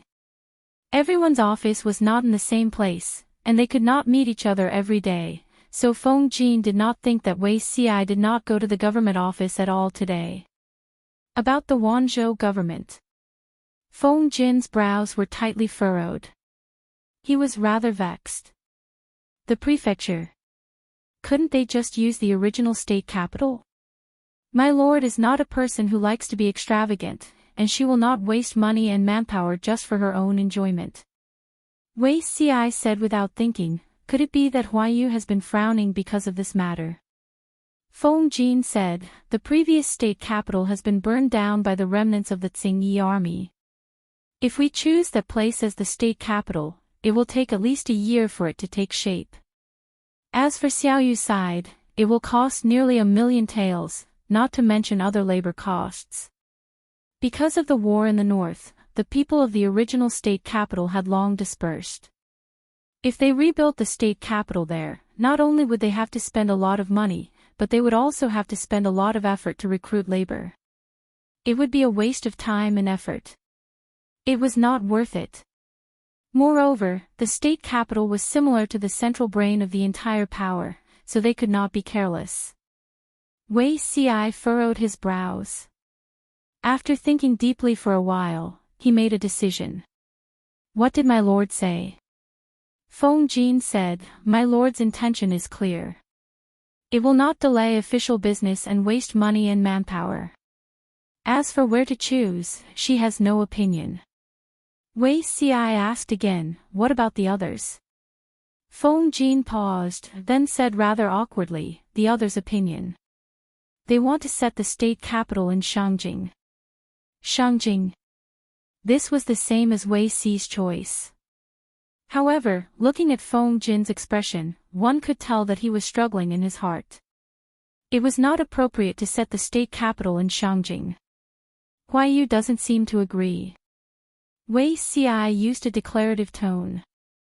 Feng Jin laughed bitterly and said, Shangjing is the capital of Dongqing. If my lord sets the state capital there, I'm afraid it will cause gossip. Moreover, Shangjing experienced a huge earthquake. Every time I go near there, I feel terrified. What happened that year is still vivid in my mind. Back then, the power of the earthquake was too great. How many lives were lost? Even though more than 2 years had passed, every time Feng Jin recalled the scene of that day, he still felt terrified. The imperial court has moved the capital to Qinzhou. Shangjing is no longer the capital. If other people were gossiping, just let them be. His Highness might not take it to heart. Even if there are complaints in the imperial city of Qinzhou, can they remove my lord state magistrate? A disdainful smile appeared at the corner of Wei Si's mouth. He continued, the earthquake that year destroyed Shangjing. How many people lost their homes? Now that Shangjing is a wasteland, we can't just leave it be. If we make Shangjing the state capital, we can recruit the surrounding refugees and reduce hidden dangers. That's one of the reasons. Secondly, Shangjing is an ancient city after all. Some buildings can still be used. It can reduce expenses. As the former capital, Shangjing had a different meaning. It was the center of the entire Wanzhou. Traffic was accessible from all directions. If it wasn't for Dongqing's emperor occupying it, the state capital of Wanzhou would have been set in Shangjing. Feng Jin sighed and said, I know this is the case, but I'm still afraid. I'm worried that the earthquake will happen again. Wei Si still had some reasons that he didn't say. There were more than 2 reasons for setting the state capital in Shangjing. There was another more important reason. The local gentry in Shangyang County were too arrogant. The Feng family didn't manage things, and the others were even more unscrupulous. Jiang Pingji had been staying in Fengyi County and couldn't keep an eye on these demons all the time. They had more opportunities to cause trouble. If the state capital was set in what used to be Shangjing, the gentry in Shangyang County would naturally be quiet and wouldn't dare to act rashly. Whether it was in his previous or current life, Wei Si knew that his lord would definitely fight with the aristocratic families. Even if his lord was from an aristocratic family, she wouldn't be merciful. Wei Si only felt a headache when he thought of the struggles after the establishment of the Jiang dynasty. Restraining the authority of the aristocratic families couldn't wait until the country was unified. If possible, he had to suppress them now. Chapter 8:19. Have you all decided to set the capital in Shangjing? Jiang Pingji felt that her subordinates had their own ideas. They had unanimously decided to rebuild Shangjing. They were all up to no good. Jiang Pingji was not the only one who thought that way. Even the viewers in the streaming room thought that they were up to no good. Under normal circumstances, she would broadcast live from 7 in the morning to 7 in the evening. Many viewers said that now that the live streaming industry was so developed, there was only one host in the world who was as dedicated and hardworking as she was and never cheated the audience. The only problem was that there was a limit to the number of viewers in the streaming room. Every time they watched the stream, they had to compete on their speed and luck. The streaming room only had a maximum of 150,000 viewers, but there were 5 to 6 billion people who knew about it. Jiang Pingji's streaming room was renowned all over the world. As a matter of fact, when she asked this question, countless bullet screens floated across the live broadcast screen. Nongfu Shangquan Yudiangshuan, streamer, you're playing with fire. After watching yesterday's video, I felt that something was going to happen. If the capital is set in Shangjing, won't everyone know what Sima Zhao is up to? Xinjia, it should be changed. Everyone knows what Lu Lanting's intentions are. Huxian Hongyan, what a pity. I really want to see what the little emperor and empress dowager's faces will look like if the streamer sets the capital in Shangjing. Bubbles Dream, TSK. What else can they look like? They'll look like they drank a vat of yellow sh*tea, chincho booby, wretch. Your analogy is disgusting. I'm having lunch in the company's cafeteria. Most of the viewers in the streaming room were cheering for Jiang Pingji and her subordinates. With the royal family still around, they had the guts to build the capital in what used to be the capital. What did that mean? A viewer's bullet screen was very vivid. Summer departing Xianggu, the streamer is up to no good. It's like the man eloping with his sister-in-law and concubine, leaving his wife sleeping on the bed.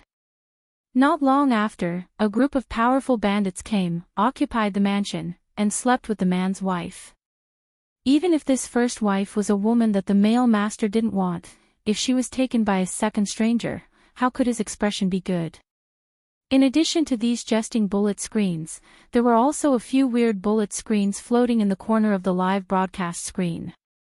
Hua hua hao nan shui, I don't care about anything else. I just want to know when the host will let go of her racial prejudice and open up other languages. Weigoran Xiuhua, in order to follow the live stream, I studied hard for 3 years and passed level 10 of Mandarin, but there are still many things I don't understand. In this regard, Jiang Pingji spread her hands. She was also very helpless. The system had already been imprisoned by her, so there was no way for her to level up the live stream.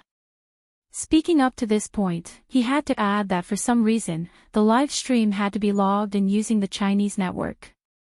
Even the bullet screen was limited to the Chinese input method. As a result, many foreigners had to travel all the way to China to watch the live broadcast. Otherwise, they could only climb over the wall to watch the recorded broadcast on the internet.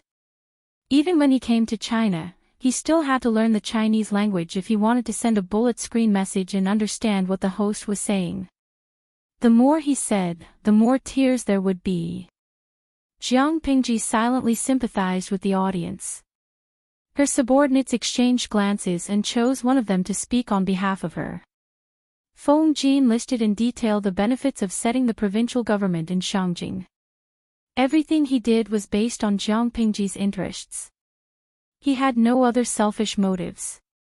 After his impassioned speech, Feng Jin hesitantly added, Shangjing was attacked by the earthquake.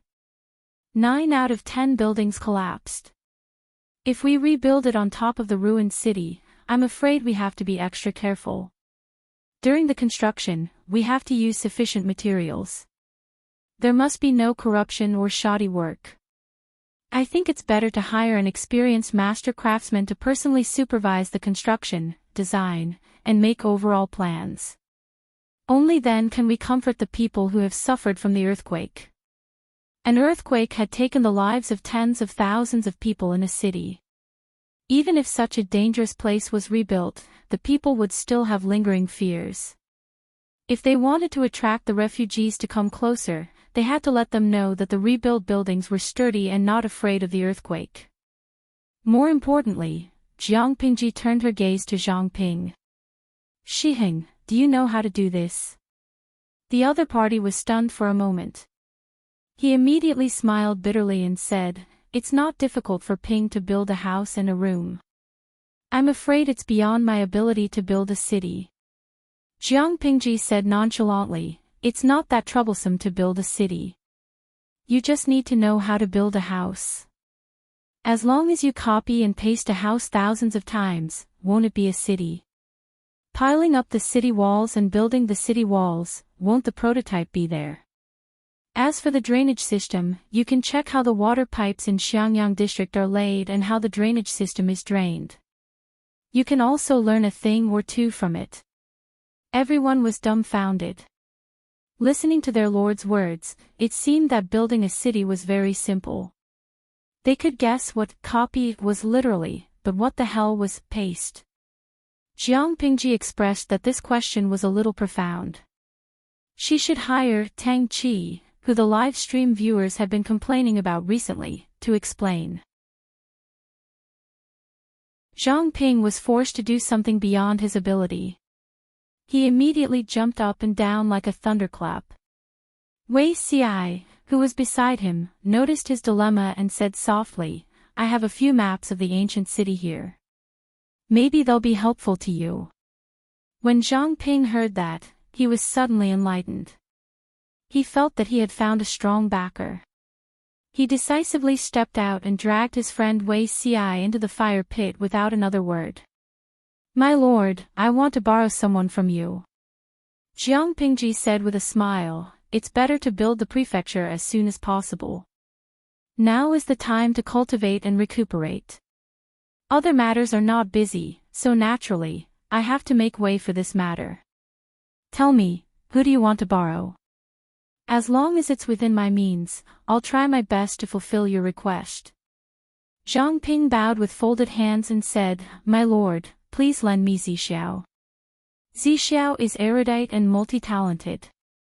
He has dabbled in the 5 elements, 8 trigrams, and Qimen Duanjia. He has also been particular about architecture, and he's also good at calligraphy and painting. If I can get Zixiao's help, I think I'll be able to draw the map of the prefecture very soon." Wei Ci was speechless.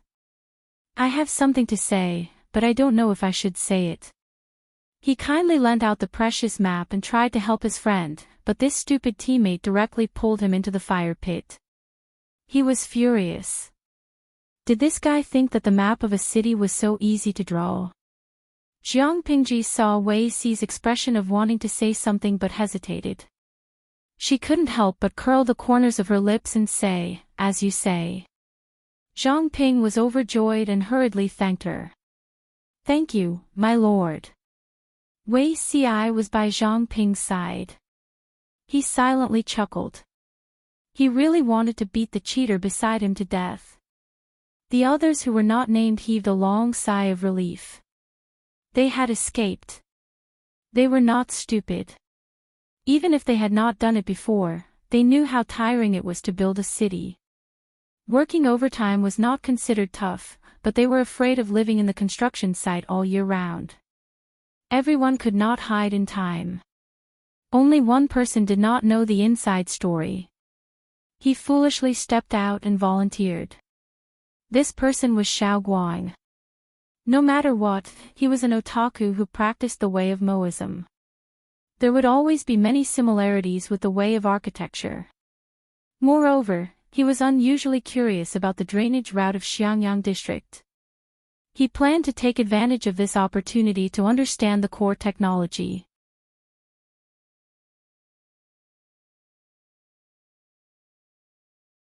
Chapter 820.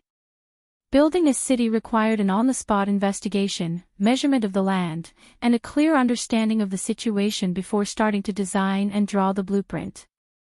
Wei Ci knew that he had been tricked by Zhang Ping, his useless teammate.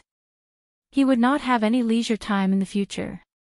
Before heading to Shangjing, Wei Ci secretly looked for Zhang Pingji. The two of them had a secret conversation.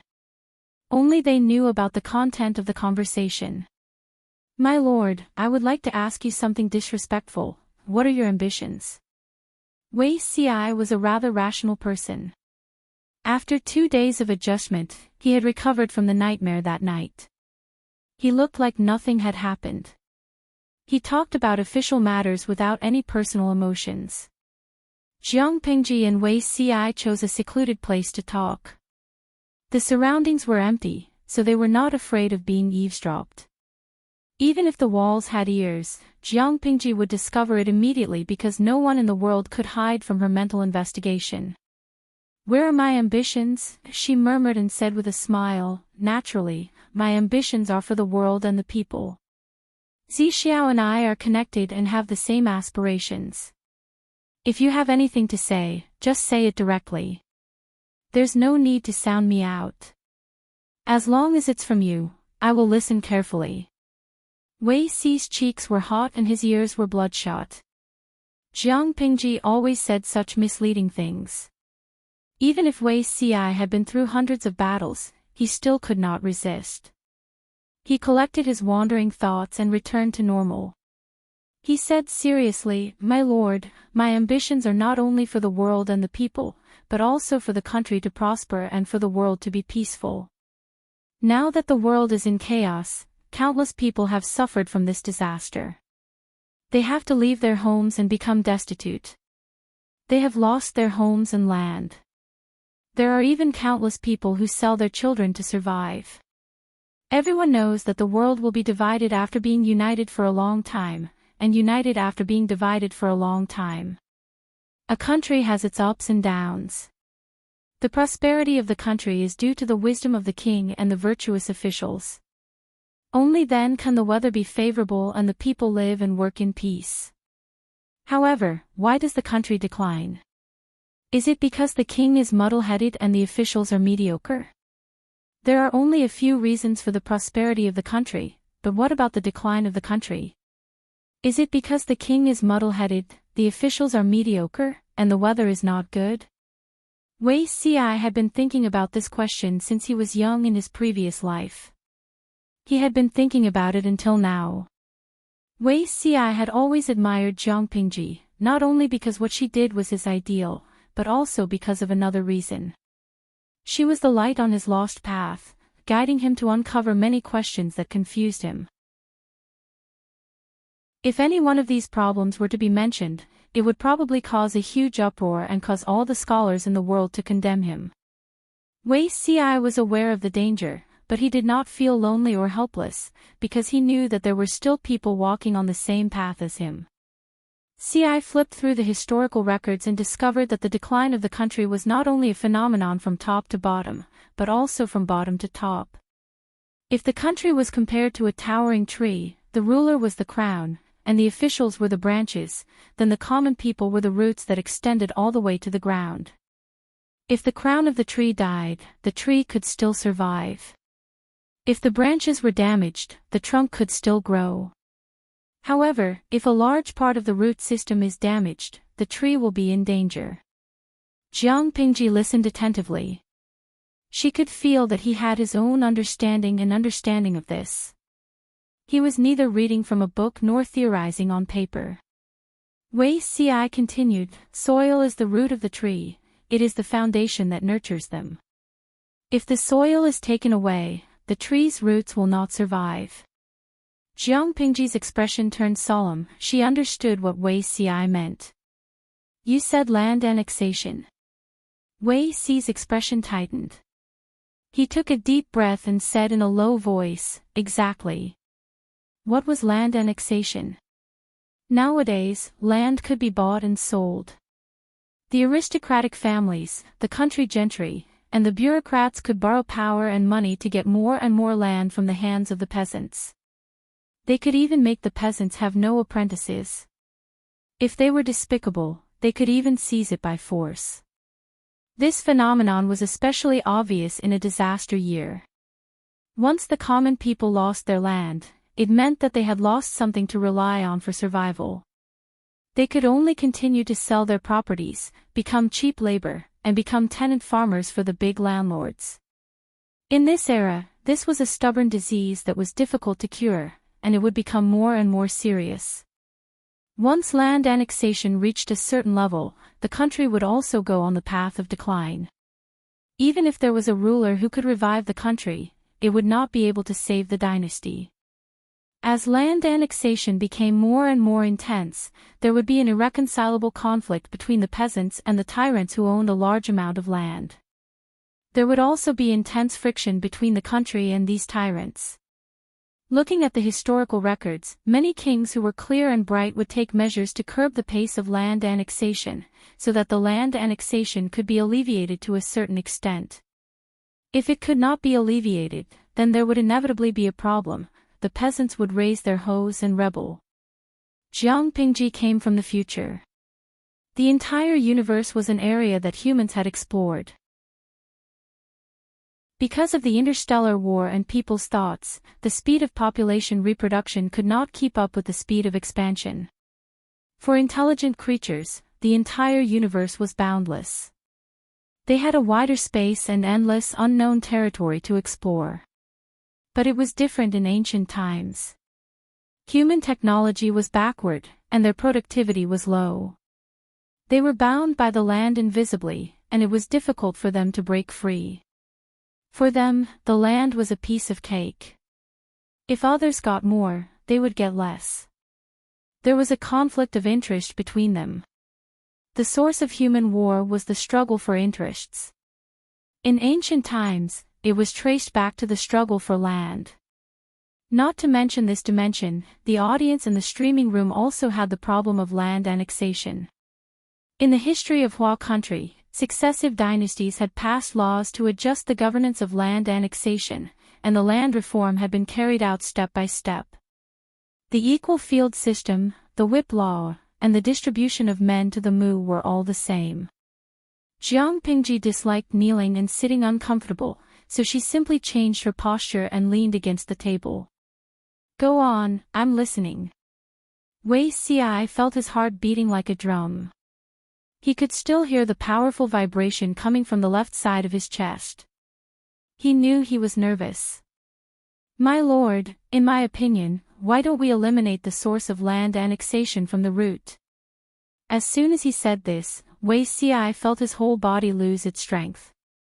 He was only waiting for Jiang Pingji to express her opinion.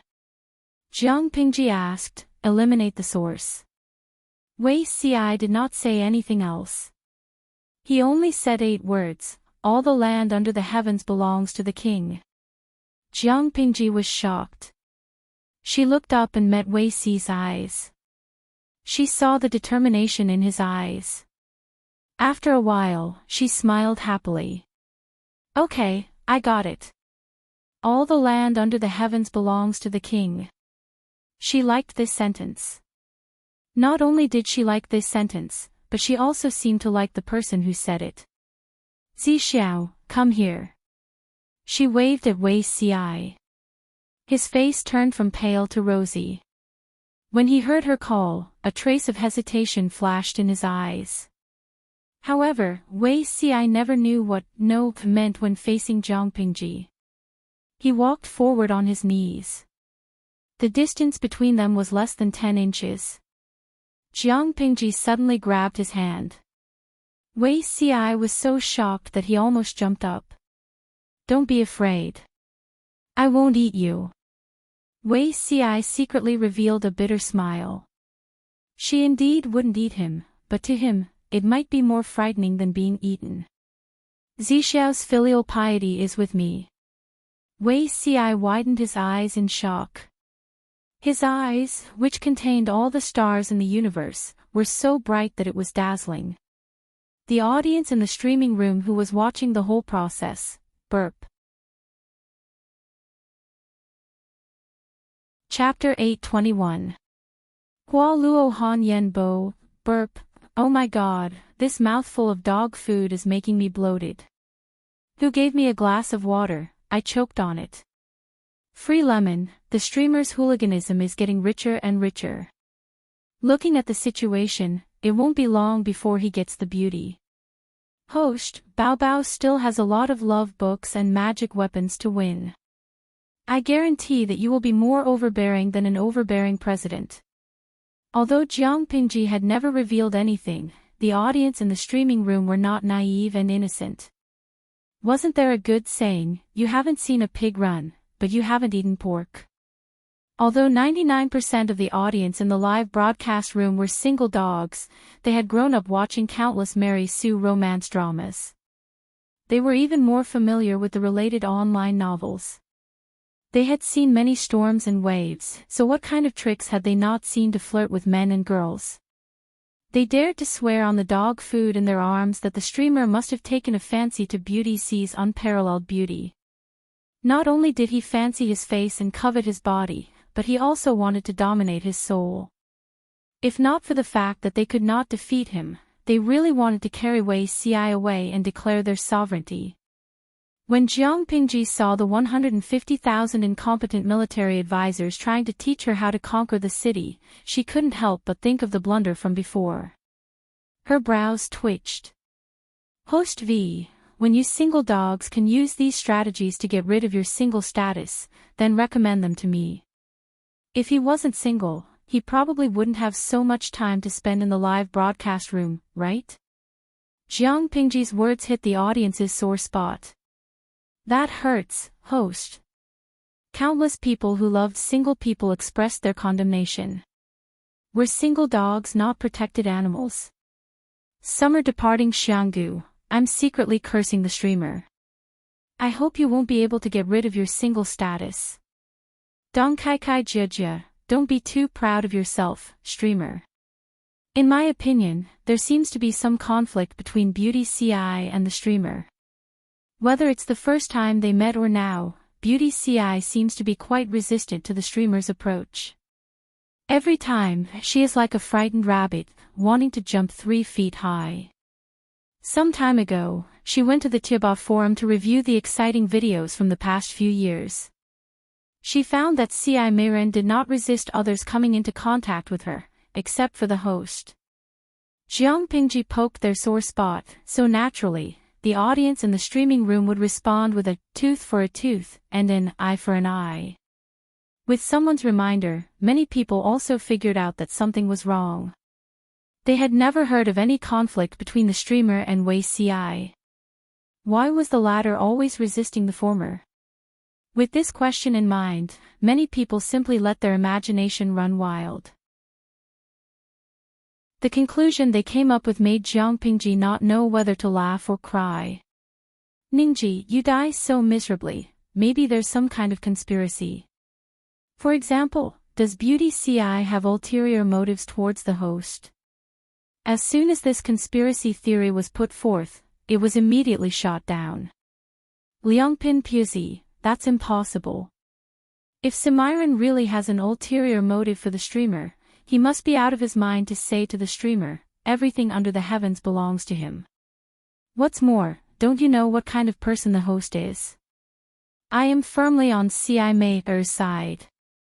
Other than conspiracy theories, there were other wild guesses, such as, fragrant spicy squid slices, Beauty CI is a reserved person after all.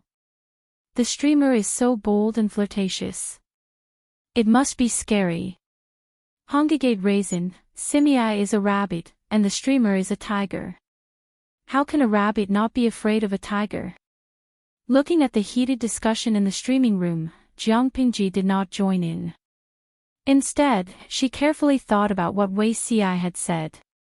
Under the premise of limited land resources, land annexation was a headache for all dynasties. According to Wei CI, instead of wasting effort to slow down the process of land annexation, it was better to cut it off from the root.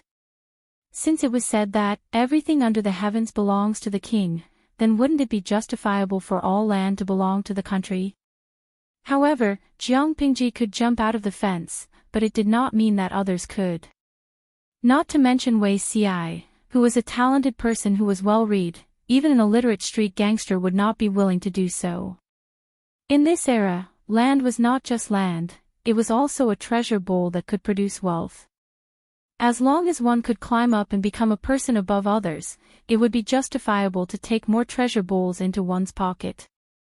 To put it bluntly, this was about benefits. Once the land was returned to the country, not only would the rich and poor jump up and down, even the ordinary people would not agree to it. If the land belonged to the country, how could they feel at ease? The people would not think about the long-term future.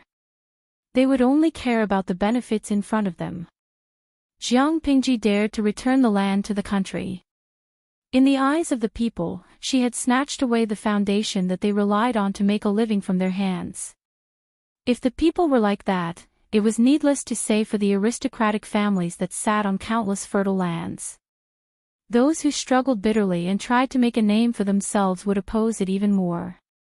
Jiang Pingji understood these principles, and Wei CI understood them even more. However, understanding did not mean that he could not do it, it depended on how he did it. Wei CI was sacrificing his own future benefits when he proposed this to Jiang Pingji. Aside from Wei CI, who else could do this calmly? This is really a difficult problem for me. Although it was difficult, it was not without hope. If it was in the era when the country was unified and the concept of land belonging to the country was raised, all the people in the world would rise up in revolt. However, it was a chaotic world now. The land that Jiang Pingji conquered and cultivated, as long as she did not sell it, was all hers in name. For example, the order to station land was actually renting land from the government to the landless people to farm, and the government would take a cut from it. To be honest, this action was quite a hooligan. It was not an exaggeration to say that it was a bandit. Nowadays, whoever had the bigger fist was the boss. If they were not happy, they could fight it out. The land belonged to the government, not the people who farmed it. Jiang Pingji frowned and thought deeply. Originally, it was only a plan to station land to alleviate the urgent situation and settle the refugees. Now it can be implemented for a long time, and let the people have the concept of public ownership of land. I must let the people know that leasing land is far more secure than privately owned land. If that's the case, the scale of station land has to be expanded, and the proportion of food taken by the government has to be reduced accordingly. One could not become fat in one bite, and there was no good thing that could be achieved overnight in this world. If Jiang Pingji wanted to take away the cake from the aristocratic families and the powerful officials, she must have strong means and strength. One was the army, and the other was the people. Before the dagger was revealed, she not only had to strengthen herself, but she also had to quietly weaken the power that suppressed the aristocratic families and the powerful officials. I am strong, and the enemy is weak. With this, we might be able to fight in the future. However, before her personal strength reached a certain level, she and Wei Ci could not reveal this idea to avoid being criticized by the world. Even if the land reform was successful, there would be a series of problems later on. Chapter 8:22. Once the power in one's hands grew, one's private interests and desires would also grow. Would the royal family be able to guarantee fairness and impartiality? Would every generation of emperors serve the country and the people? Who could guarantee that this would prevent land annexation? For their own selfish interests, people's brains would become quite smart. Even the Federation's sky brain was amazed by this kind of intelligence. The landlord class would always make a comeback with another identity. What would they do then? Jiang Pingji let out a long sigh. There were still many things to consider. Wei Ci, on the other hand, was relaxed. He had thrown such a big problem to her and refused to stay to continue the discussion. It would be good to stay and have a meal together.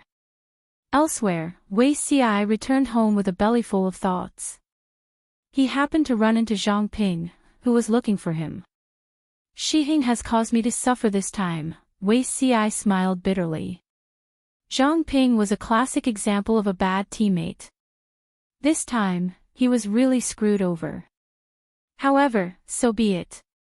At least he could temporarily stay away from the center of power in Wanzhou. When Wei Ci thought of Jiang Pingji's actions just now, he felt even more uneasy. He did not understand. What did she want to do? Although he did not understand, Wei Ci felt that it was not wrong for the two of them to distance themselves for a while.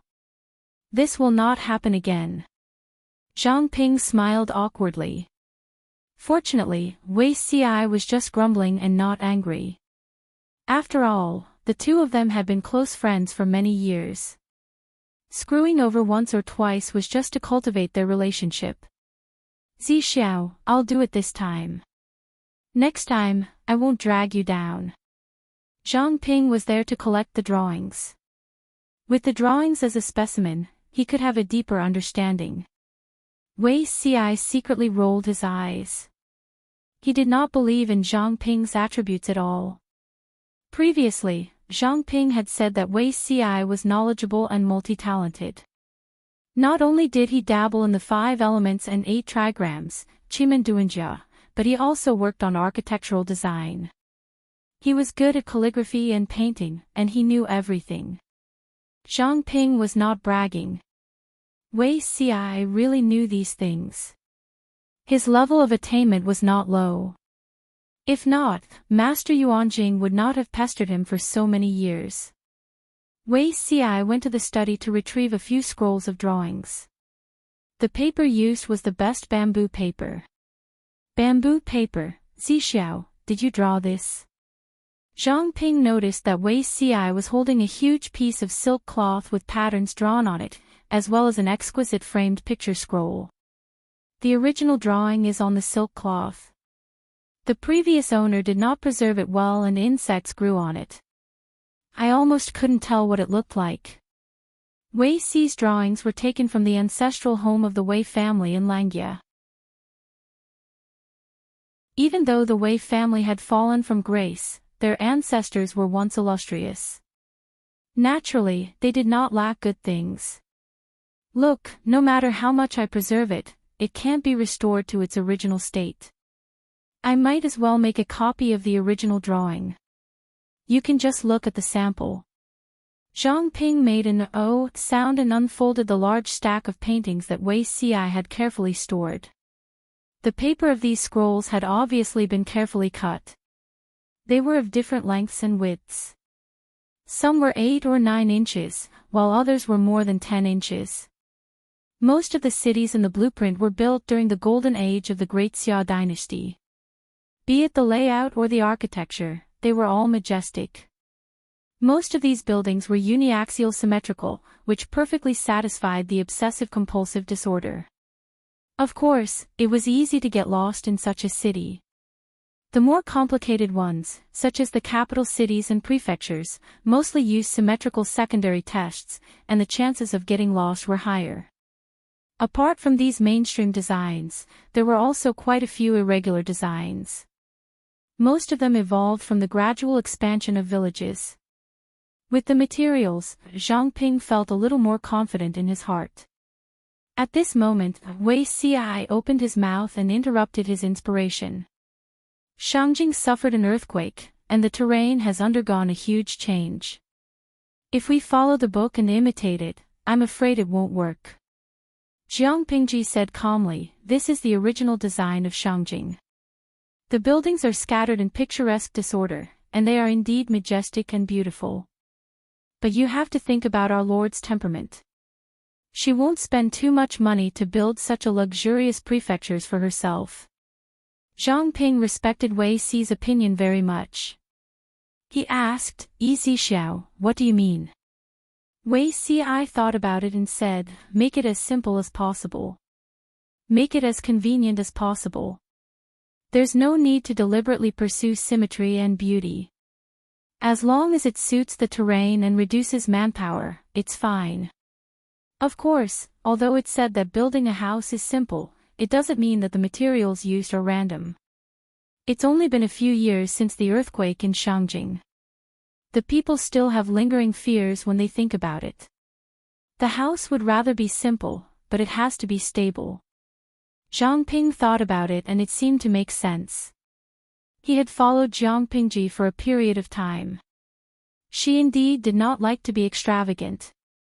Her style was capable and simple. If the city was built according to the model map, it would take a lot of manpower and time. Let's not talk about the distant cities. Let's talk about what used to be Shangjing City. This city took 160,000 people a whole 8 years to build. It was majestic and beautiful, but it was a waste of money, manpower, and time. If Zhang Ping dared to present such a plan to Jiang Pingji, he would definitely be taught a lesson. First, build mud houses and plan the streets of the city. It doesn't need to be beautiful. It just needs to be able to shelter from the sun and the moon, and protect against the wind and rain. Zhang Ping was speechless. He was wrong. He thought that his lord's copy and paste was child's play. He did not expect that the real child's play was Wei Xi. Wouldn't that kind of house be a disgrace to my lord's status? If there was a table, Zhang Ping would slap it loudly. Wei Xi smiled and said, fame is a worldly possession. It's unimportant. My lord won't care about this. Zhang Ping could not help but secretly criticize him. Do you think you're my lord? How can you know what she's thinking? For many people, houses and clothes are their pride. If it's too simple and crude, where can they put their pride? Of course, Zhang Ping did not dare to say these words out loud. If he accidentally angered his friends, Wei Xiai would just leave and leave such a huge project on him. Zhang Ping would cry until he was blind.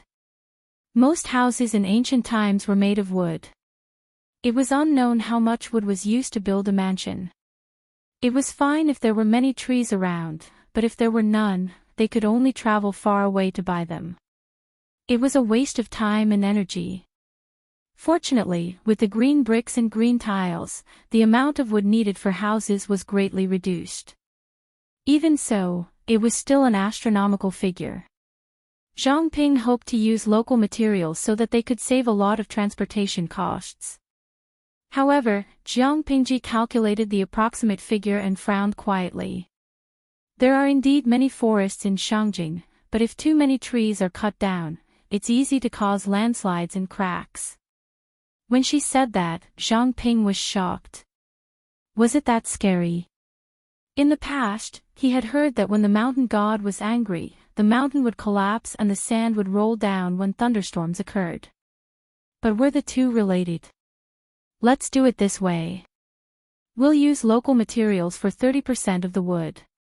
For every tree we cut down, we must plant 3 saplings.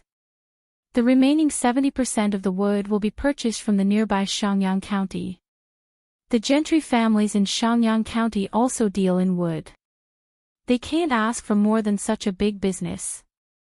Let Xiaoyu discuss this matter. As for the green bricks and green tiles, I'll write a warrant for you. You can pick a few skilled brickmakers.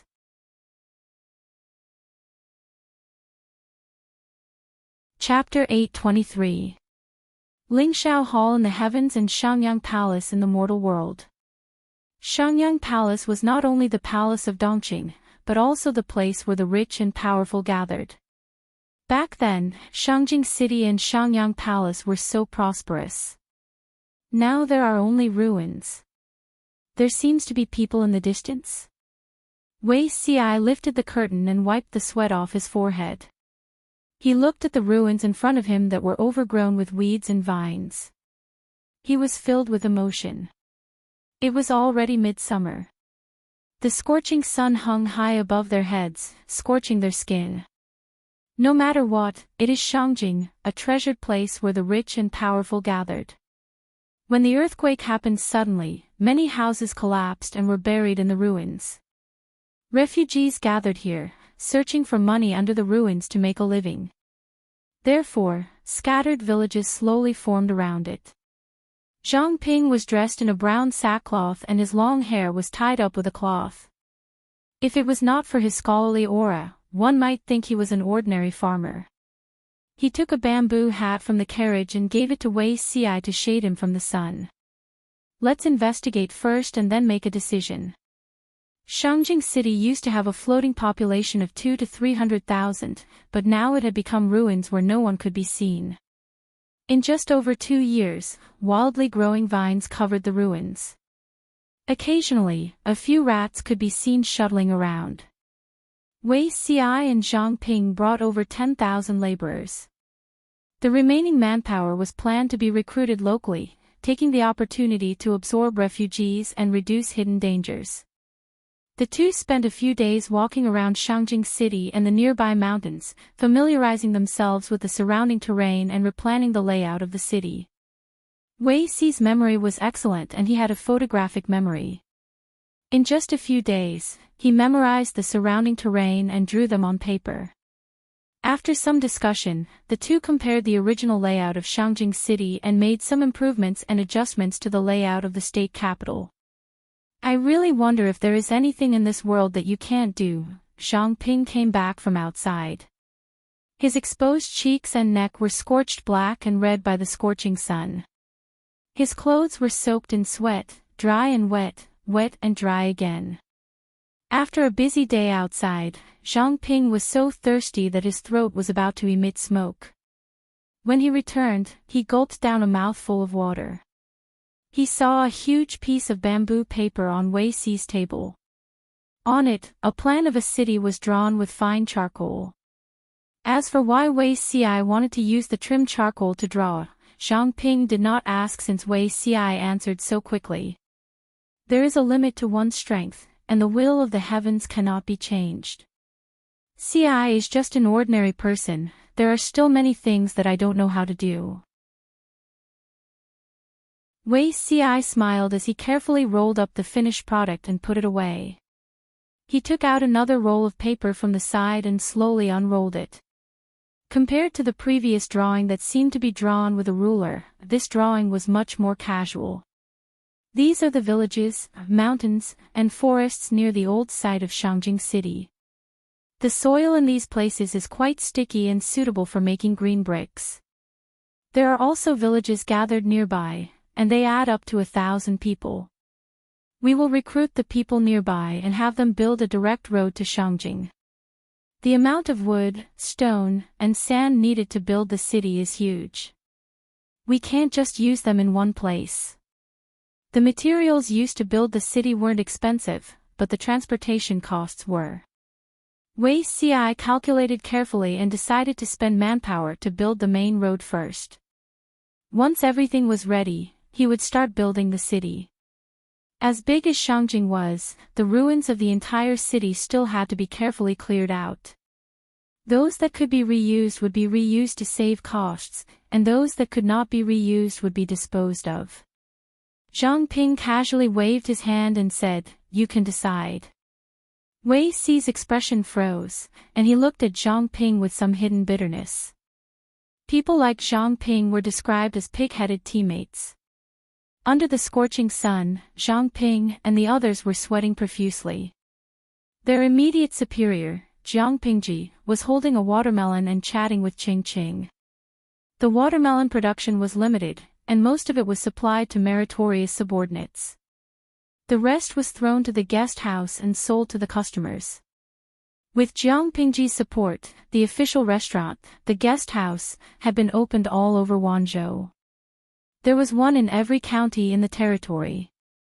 With new dishes and management methods, it quickly gained a foothold in the local area. According to Jiang Pingji's instructions, the guest house took the medium to high-end route. The recipes of ordinary home-cooked dishes were released to the people for free, so that the guest house wouldn't clash with the restaurants opened by the people and steal their rice bowls. The more guest houses opened, the more jobs they could provide, and the more disabled soldiers or the relatives of the deceased could be settled. When had the people ever seen such a novel fruit as watermelon? For a while, the business of the guest houses improved a lot, and the daily net profits were constantly rising. Jiang Pingji ate the watermelon while looking at the accounts sent by the various guest houses.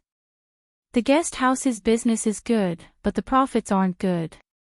Qing Cheng's wife was in charge of the internal affairs. She didn't know much about the business, but she knew that the restaurant didn't make much money. Jiang Pingji looked at the accounts and felt a little satisfied. The managers of the guest houses were smart enough not to cheat on the accounts, so it didn't take her long to finish reading. How can a big city like Wanzhou rely on the guest house's business to maintain its expenses? It doesn't matter how much profit it makes. Jiang Pingji smiled and said, "The guest house was established to give the disabled soldiers a place to go, and the orphans and parents of the deceased a place to rely on. It doesn't matter if it makes money or not, what's important is that it can reassure the people. When the soldiers see that their families are properly settled, they can also rest assured on the battlefield. If we don't settle them down properly, first, it will chill the hearts of the soldiers, and second, it will force these people from good citizens to become refugees. Mr. Cheng is more knowledgeable than me, so you should know what kind of situation it will be when there are more refugees. How many bandits were born as refugees? What was the difference between refugees and refugees in ancient times? Wherever there were more refugees, social security would be poor, and crimes would occur every few days. Stealing and fighting were considered minor, but what was scary was breaking into houses to rob, kill, or kill women and children. Such cases were not uncommon. Why was Wanzhou stable? It wasn't because the number of refugees had decreased, but because more and more refugees had been granted amnesty and returned to their homes and fields. Qing Qing listened to Jiang Pingji's words and thought for a while, then an idea flashed in his mind. He said, "Is it possible that the governor built the provincial government for this reason?" Ching originally thought that Jiang Pingji spent money to build the provincial government for her own enjoyment, but later felt that it was unlikely. Now that he heard her say this, Ching suddenly understood. Spending a huge amount of money to build the provincial government was secondary. The real purpose was to provide a large number of jobs and attract refugees to work there. In the minds of many people, forced labor was free physical labor that could easily lead to death, so no one was willing to do it. But Jiang Pingji had set a precedent by using paid labor to attract people to work there.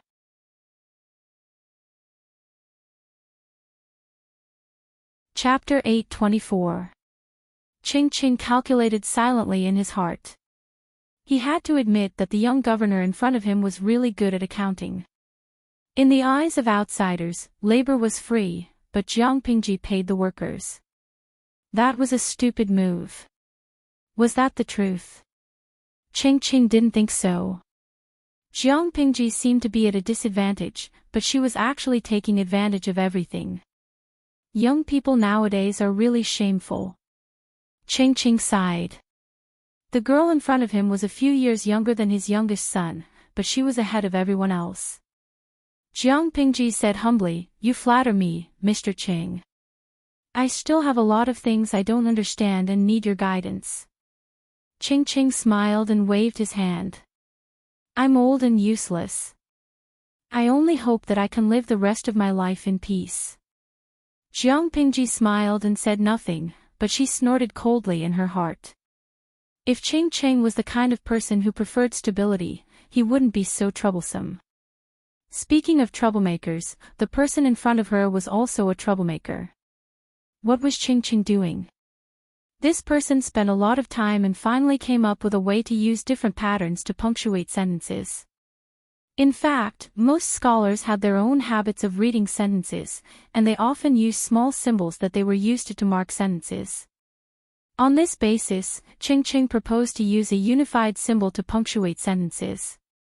At present, he was worried about what pattern to use. Since it was a symbol used to punctuate sentences, the symbol naturally couldn't be too complicated, but it couldn't be without a symbol. He scratched his head and thought of several patterns, but he was not satisfied with them, so he looked for Jiang Pingji and asked her to give him some suggestions.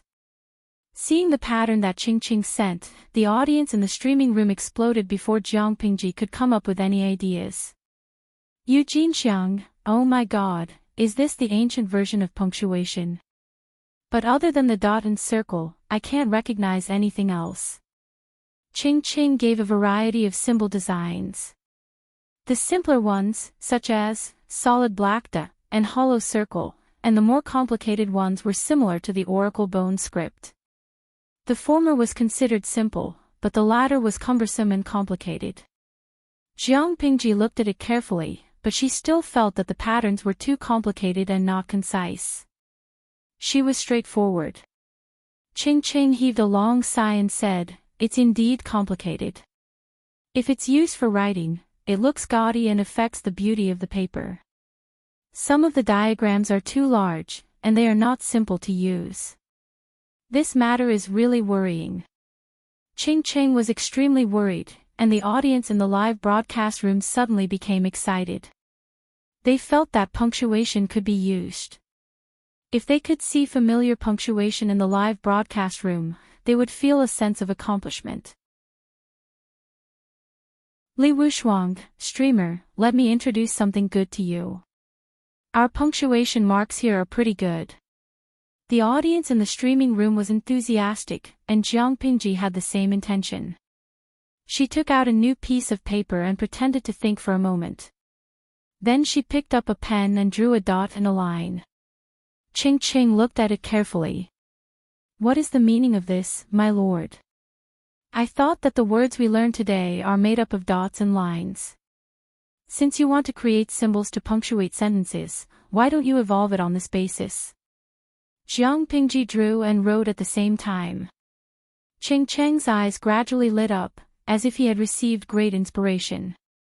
"According to what my lord said, a dot and a line can be used. Ching Ching thought about it and drew a small circle on the paper with a pen. It was a full stop that the audience was familiar with. Such a small circle is concise and clear. If the blank space in the middle is painted, it will look different. Jiang Pingji said with a smile, exactly. You can also add a stroke to the black dot. It's also simple and easy to remember. She drew a comma. The black dot had a tail hanging from it, and it looked like a tadpole. The pattern was not big, and the image was concise and to the point.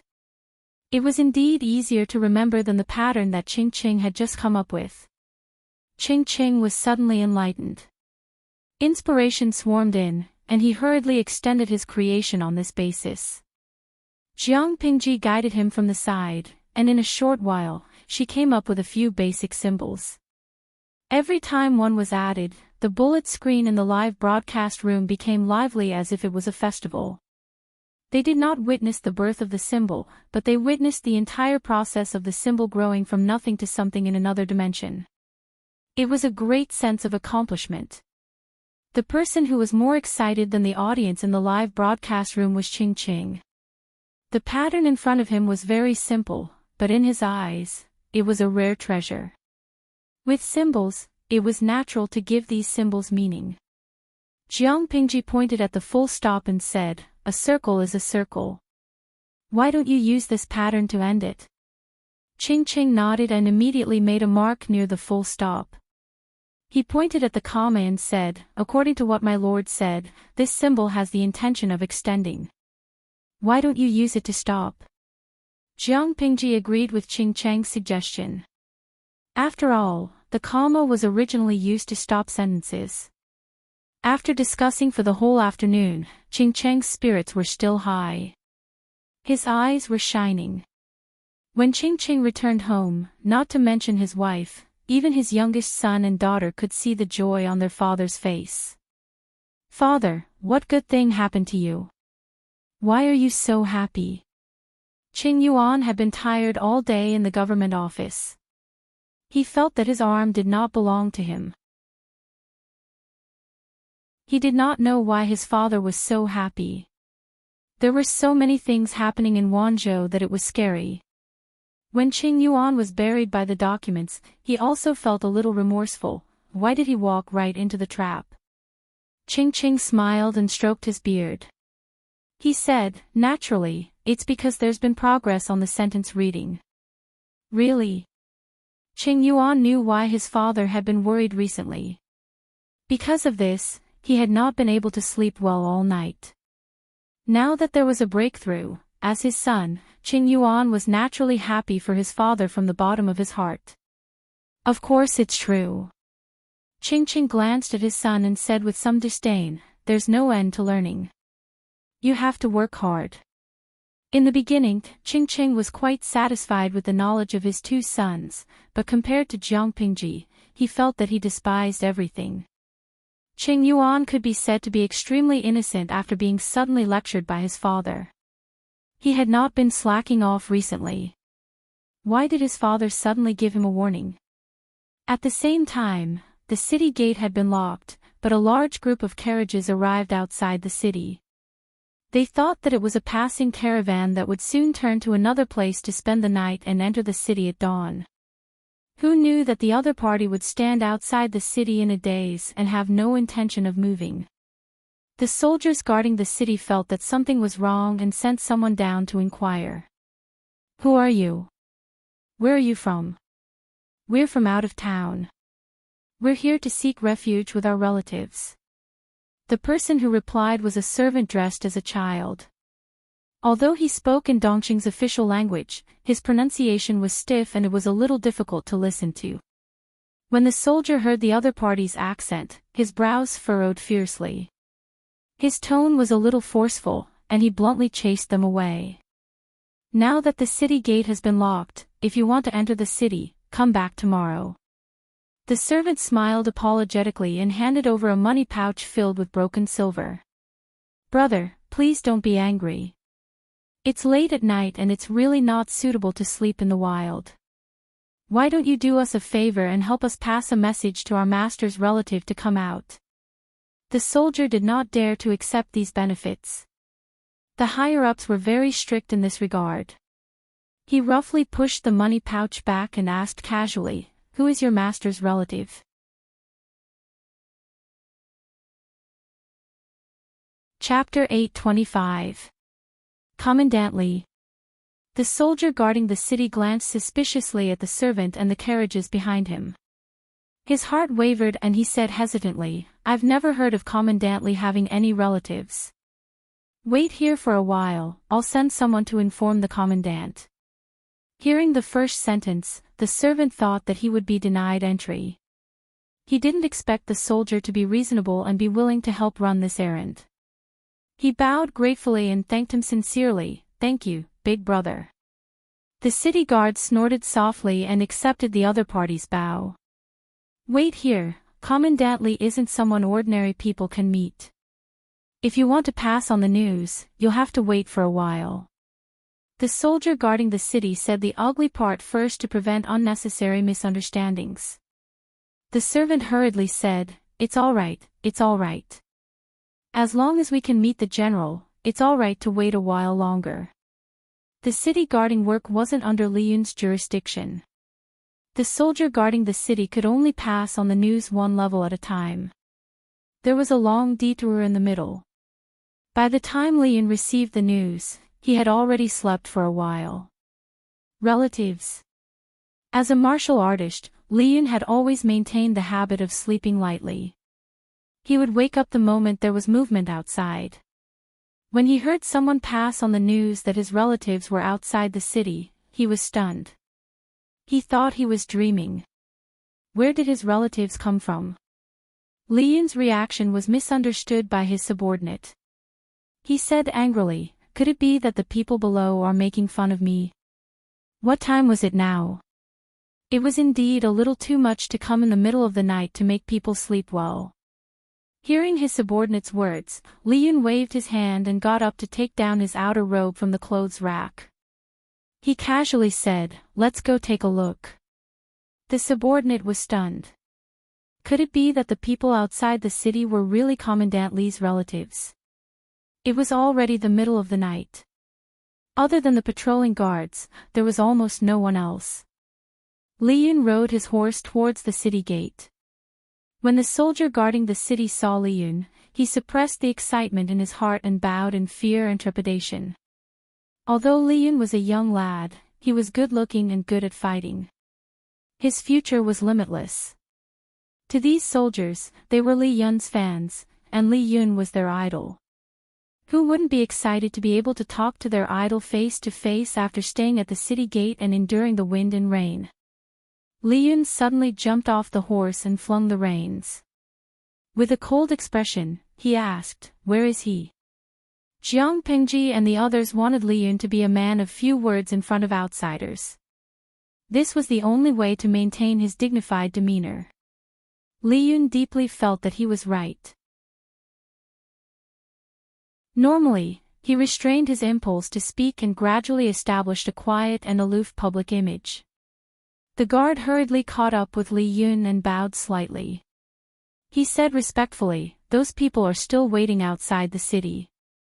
Li Yun took out his token and ordered, "Open the city gates." The tall and heavy city gate opened up to the width of a person, and dim candlelight seeped through the gap. Li Yun's shadow was elongated, casting a shadow on the ground. Not far away, a servant dressed as a child was looking around. When he saw Li Yun appear, his eyes lit up.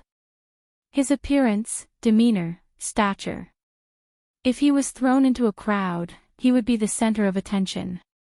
This person was definitely the one he was looking for. To ensure Li Yun's safety, there was a troop of soldiers behind him. The servant hurried forward, but unexpectedly, he was stopped by the guards. Li Yun waved his hand and said, "No matter, let him come forward to talk." The servant felt as if someone had poured a bucket of cold water on his head. His agitated emotions calmed down a lot. Li Yun asked him, "You said that your master is my relative." At the same time, Li Yun sized up the servant. Although he was a servant, his attire was better than that of a commoner from a wealthy family. Li Yun did not remember having such a distinguished relative. He and his honored master depended on each other on the mountain. He had not even seen his adoptive parents in name a few times. How could he be a relative? The servant was about to speak when he heard a cold snort. The voice was not loud, but it was very clear, as if it was ringing in his ear. When Li Yun heard this voice, his first reaction was, "This person is a master of internal martial arts."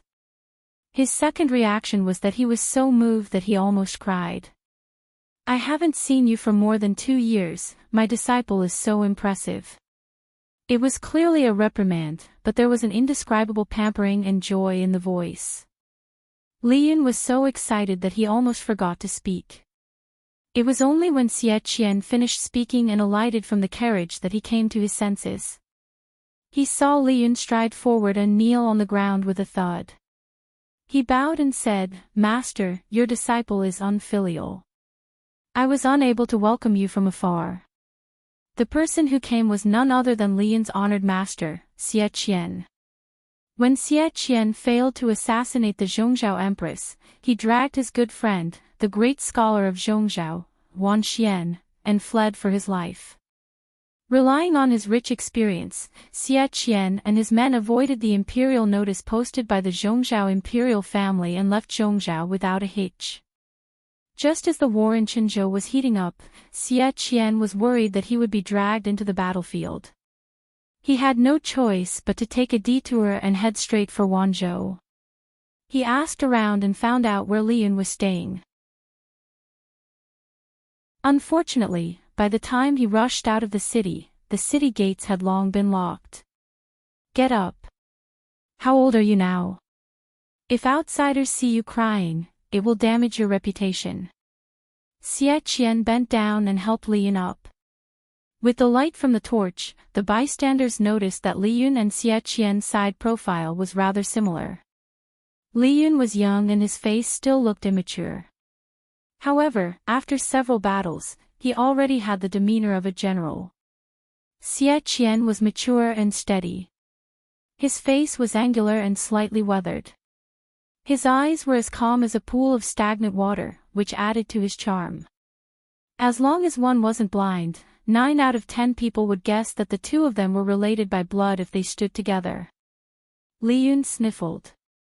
When he came to his senses, he revealed a bashful expression. Only then did he realize that he was being watched.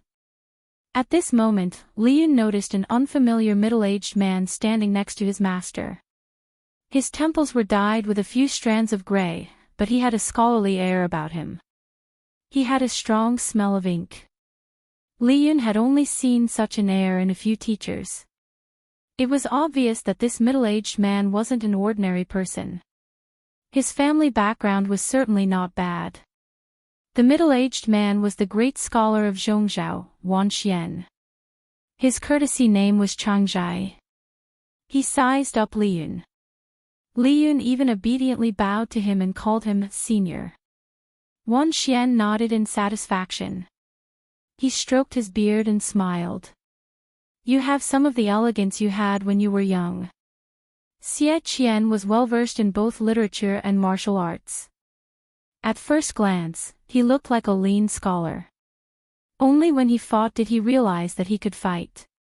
Li Yun, on the other hand, did not have the air of a scholar. His figure was lean and tall. He stood there like a spear. One look and you could tell that he was a martial artist. As Wan Xian said this, Li Yun's eyes darted around. A question was stuck in his mouth, wanting to ask.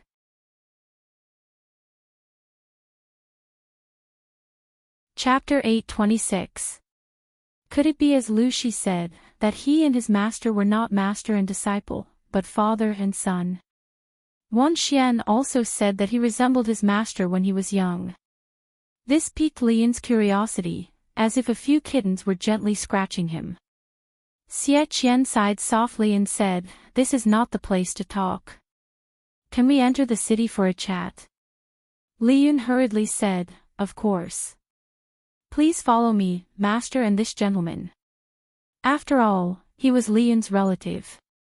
Even Li Yun acknowledged him, so the city guards naturally had to open the city gates to let them in. The city was quiet. Occasionally, the sound of the night watchman could be heard. Li Yun brought him back to his mansion. Although his house was only a two-level mansion, there were still many empty rooms. Xie Qian looked at him and felt gratified. Looks like you've been doing well these past few years. Wanzhou was the place where the Tsing-Yi army and the Red Lotus group wreaked havoc the most. But now, the buildings in the city were lined up neatly, the streets were wide and tidy, and the air was fresh and clean. It was unlike other cities, where the streets were filled with filth and the air was filled with foul odors. Li Yun invited Xie Qian to sit in the seat of honor. His eyes were filled with admiration. Master, in the end, Li Yun was so nervous that he could not speak. It was as if thousands of flies were buzzing in his head. Xie Qian took a sip of tea and casually raised his head to look at Li Yun, who was kneeling not far away. He asked calmly, "What's the matter?" Li Yun stammered, unable to speak. After all, it was somewhat shameful to ask his master if he was his biological father. What if it was a misunderstanding? Master left a letter in the thatched cottage, saying that he wanted to seek revenge. Then, did he succeed? Li Yun cowered and changed his question at the last minute. If Li Yun dared to look up, he would have realized that Xie Qian's bearing was not something an ordinary martial artist could have. One's temperament changed one's body. That was obviously a noble bearing that could only be cultivated in a wealthy family for a long time. How was it like living in seclusion in the mountains for more than 10 years? Hearing Li Yun's question, Xie Qian's hand that was holding the tea paused.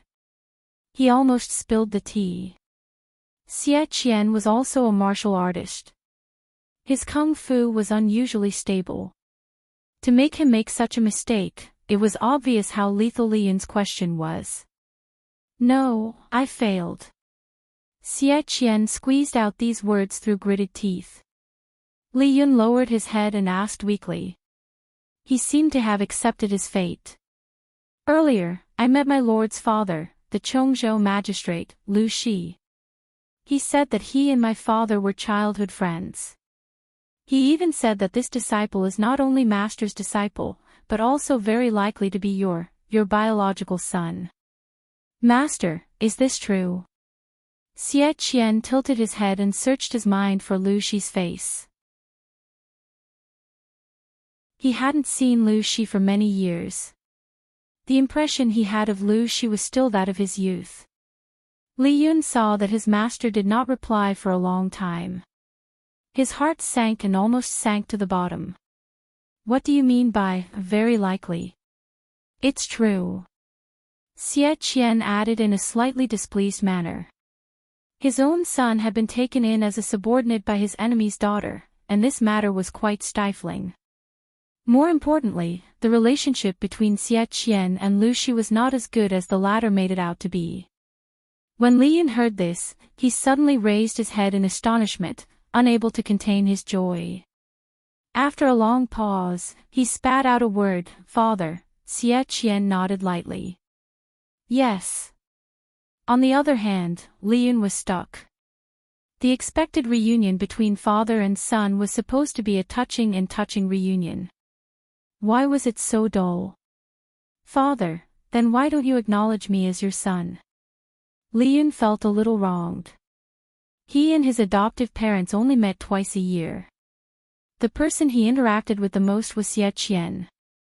When he was young, he often wondered why his master was not his father.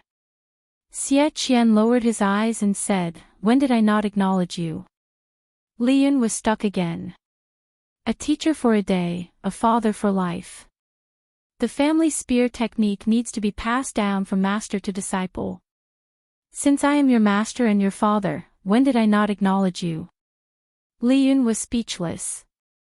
What he said made so much sense that he was speechless. Then this surname. Li Yun lowered his head and struggled for a while. His mood also lightened up. "Your father was chased out of the family." Naturally, your surname cannot be Xia. Xie Qian answered matter-of-factly. He continued, in that tragic case, I brought you along and luckily escaped. In my muddle-headedness, I forgot who I was. I wandered all the way from Hejian County to Fengyi County. Later, I was taken in by the Li couple.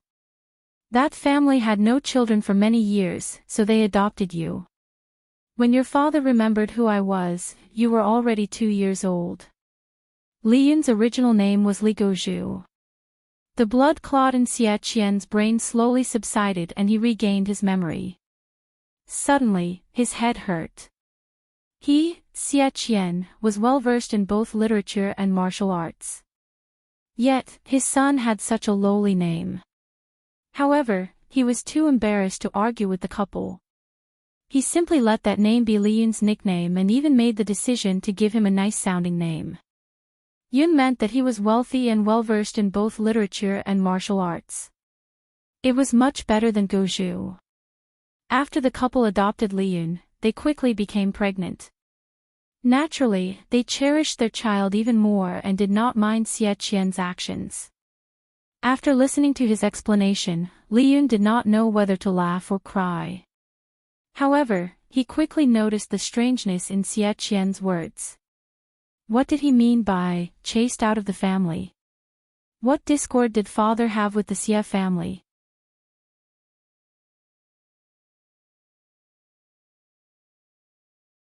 Chapter 827. Take your time, father and son. Wan Xian glanced at Li Yun. His features resembled Xie Qian when he was young, but his delicate features were closer to his mother's. Thinking of this, Wan Xian could not help but sigh. If not for that incident, Xie Qian and his wife would be an enviable immortal couple. Li Yun hurriedly let the servants lead the way and brought Wan Xian to the guest room. Seeing his son's busy appearance, Xie Qian smiled and said, after 2 to 3 years, you've grown a lot. Li Yun's ears perked up. His father's words were praising him for growing up and being able to take charge. Even though his heart was bursting with joy, he maintained his habitual aloofness on his face. Xie Qian changed the topic and said to Li Yun, according to tradition, marriage should have been arranged a long time ago. At this point, his brows furrowed uncontrollably. If Xie Qian had not been secretly removed from the Xie family, Li Yun would have been the legitimate grandson of the Xie family. Marriage arrangements were made at the age of 13 or 14. Usually, it was chosen by the wife of the family. It's a pity that your mother passed away early. Otherwise, she would have been able to attend my first birthday banquet. The rules of aristocratic families were as numerous as the hairs on a cow. Marriage was arranged at the age of 13 or 14, and marriage at the age of 18 or 19. Considering Li Yun's age, he should have gotten married long ago and had children. The current situation was a little awkward. It felt like he was stuck between a rock and a hard place. As someone from an aristocratic family, although Xie Qian did not crazily value bloodline, he did not see himself as a commoner. When his son arranged a marriage, it was best for the bride to be of noble birth. She did not need to have a distinguished family background, but she had to be smart. The main point was, she had to be smart. It couldn't be helped, Xie Qian's nerves were strained by that strange demon. He was afraid that his son would marry the wrong wife and ruin 3 generations. Xie Qian mentioning Li Yun's birth mother calmed Li Yun's swollen mind. Ever since he was young, he had never heard Xie Qian talk about his birth mother. Li Yun asked carefully, Father, I heard from Governor Lu that my mother was from the Langyawang family. Both parents were direct descendants of the 4 noble families. In this era where bloodlines were important, Li Yun's birth was even nobler than the royal family. Xie Qian sighed and said with a look of reminiscence, Yes, your mother's surname is Wang, and her maiden name is Huiyun. She is the legitimate daughter of the Wang family of Langya. She and the current family master of the Wang family are siblings. Unfortunately, the heavens didn't help anyone. Her body was delicate, and she unfortunately died of a hemorrhage when she gave birth to you. Li Yun listened attentively. When he heard Xie Qian say his mother's maiden name, Hui Yun, his eyelids twitched. Xie Qian didn't miss his son's reaction and asked, "What's wrong?" Li Yun shook his head, "No, I just feel that the name mother is similar to a lady I know." Not to mention similar names, there were many people with the same name in the world. Xie Qian did not care. Li Yun asked again, "Mother. I heard from Governor Lu that she is a rare talented woman." Xie Qian said proudly, "She's not just a talented woman. Using Lu Shi as an analogy, your mother's talent is more than enough to crush Lu Shi." Li Yun, "Father, how deep is the enmity between you and Lu Province's governor?" However, after hearing Xie Qian's words, Li Yun also felt a sense of admiration for his mother, whom he had never met. He was also a little depressed. According to his father, his mother died giving birth to him. "Father, do you have a portrait of my mother?" Li Yun heard from Lu Shi that Xie Qian was an all-rounder with both pen and sword. He could recite poems and paint with a brush, and he could kill enemies with a spear. If that was the case, his father should have drawn something like a portrait of his mother as a memento, right? "Of course I do." Xie Qian had been a mountain otaku for more than 10 years. If it were anyone else, they would probably have degenerated into a slovenly Jianghu man. However, Xie Qian's upbringing was ingrained in his bones. Even if he only lived in a thatched hut, he could still create a dissolute and unrestrained demeanor of a hermit. As a single father who raised his son to make a living, he did not neglect his other skills. His brush and ink were still outstanding. To prevent his memory from fading, he drew several portraits and carried them with him. Li Yunqing hurriedly opened the portrait. When he saw the person's face, he was instantly stunned. If he was not sure that Lady Hui Jun was younger than him by a few months, he would have suspected that she was his mother. "Isn't this Lady Hui?" he muttered as his forehead was hit. How rude. He did not call her mother, but Lady Hui. Was this fellow rebelling? Li Yun hesitated for a while and said honestly, "Father, I have seen the person in the portrait." Xie Qian's heart jumped to his throat. His son had seen that evildoer. "When did you see her?" "Yesterday." Li Yun explained, "There is a lady in the Lord's backyard. She looks similar to the mother in the portrait, but her temperament is very different. The Wang Huiyun in the portrait had a temperament like an orchid, elegant and refined. She wore a luxurious dress and stood among the flowers. Her right hand was placed on her slightly protruding abdomen. There was a faint smile on her face. Her entire person was shrouded in the halo of maternal love. When people saw the portrait, they were first attracted by her temperament, then they noticed her appearance. Even through the portrait, they could guess that this was a talented woman who had read extensively. Only by immersing herself in this field for a long time could one cultivate such a temperament. As for Lady Hui, who Li Yun had seen before, she was also a beauty beyond compare. However, that kind of beauty was dazzling and dazzling. One was reserved, the other was flamboyant. Hearing Li Yun's words, Xie Qian immediately became vigilant towards the woman who looked like his wife. Without waiting for Xie Qian to regain his senses, Li Yun carefully kept the portrait and said shyly, "Father, what is it?" "Your son has a woman that he admires."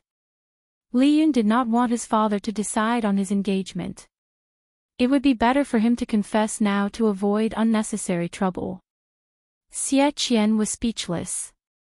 Although he had unwillingly lowered his standards for choosing a wife, Xie Qian really did not want his son to marry an illiterate, vulgar woman from the mountains. Xie Qian immediately pictured in his mind a woman with a mouth full of yellow teeth, spittle flying everywhere as she spoke, black dirt hidden under her nails, noisy eating, snoring like thunder in her sleep, scolding and scuffling with others.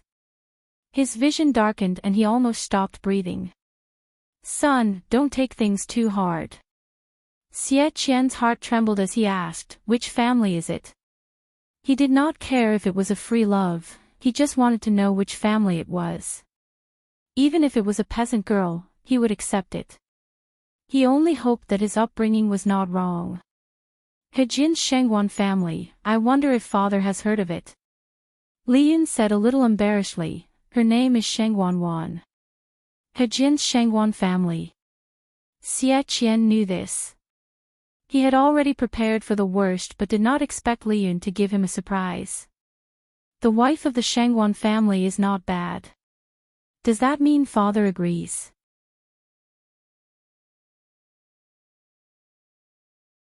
Chapter 828. Xie Qian's face darkened as he reprimanded his son. A marriage contract is a bond between two families. How can it be so casual? Parents could turn a blind eye to the fact that they had feelings for each other before marriage, but the marriage rules couldn't be messed around.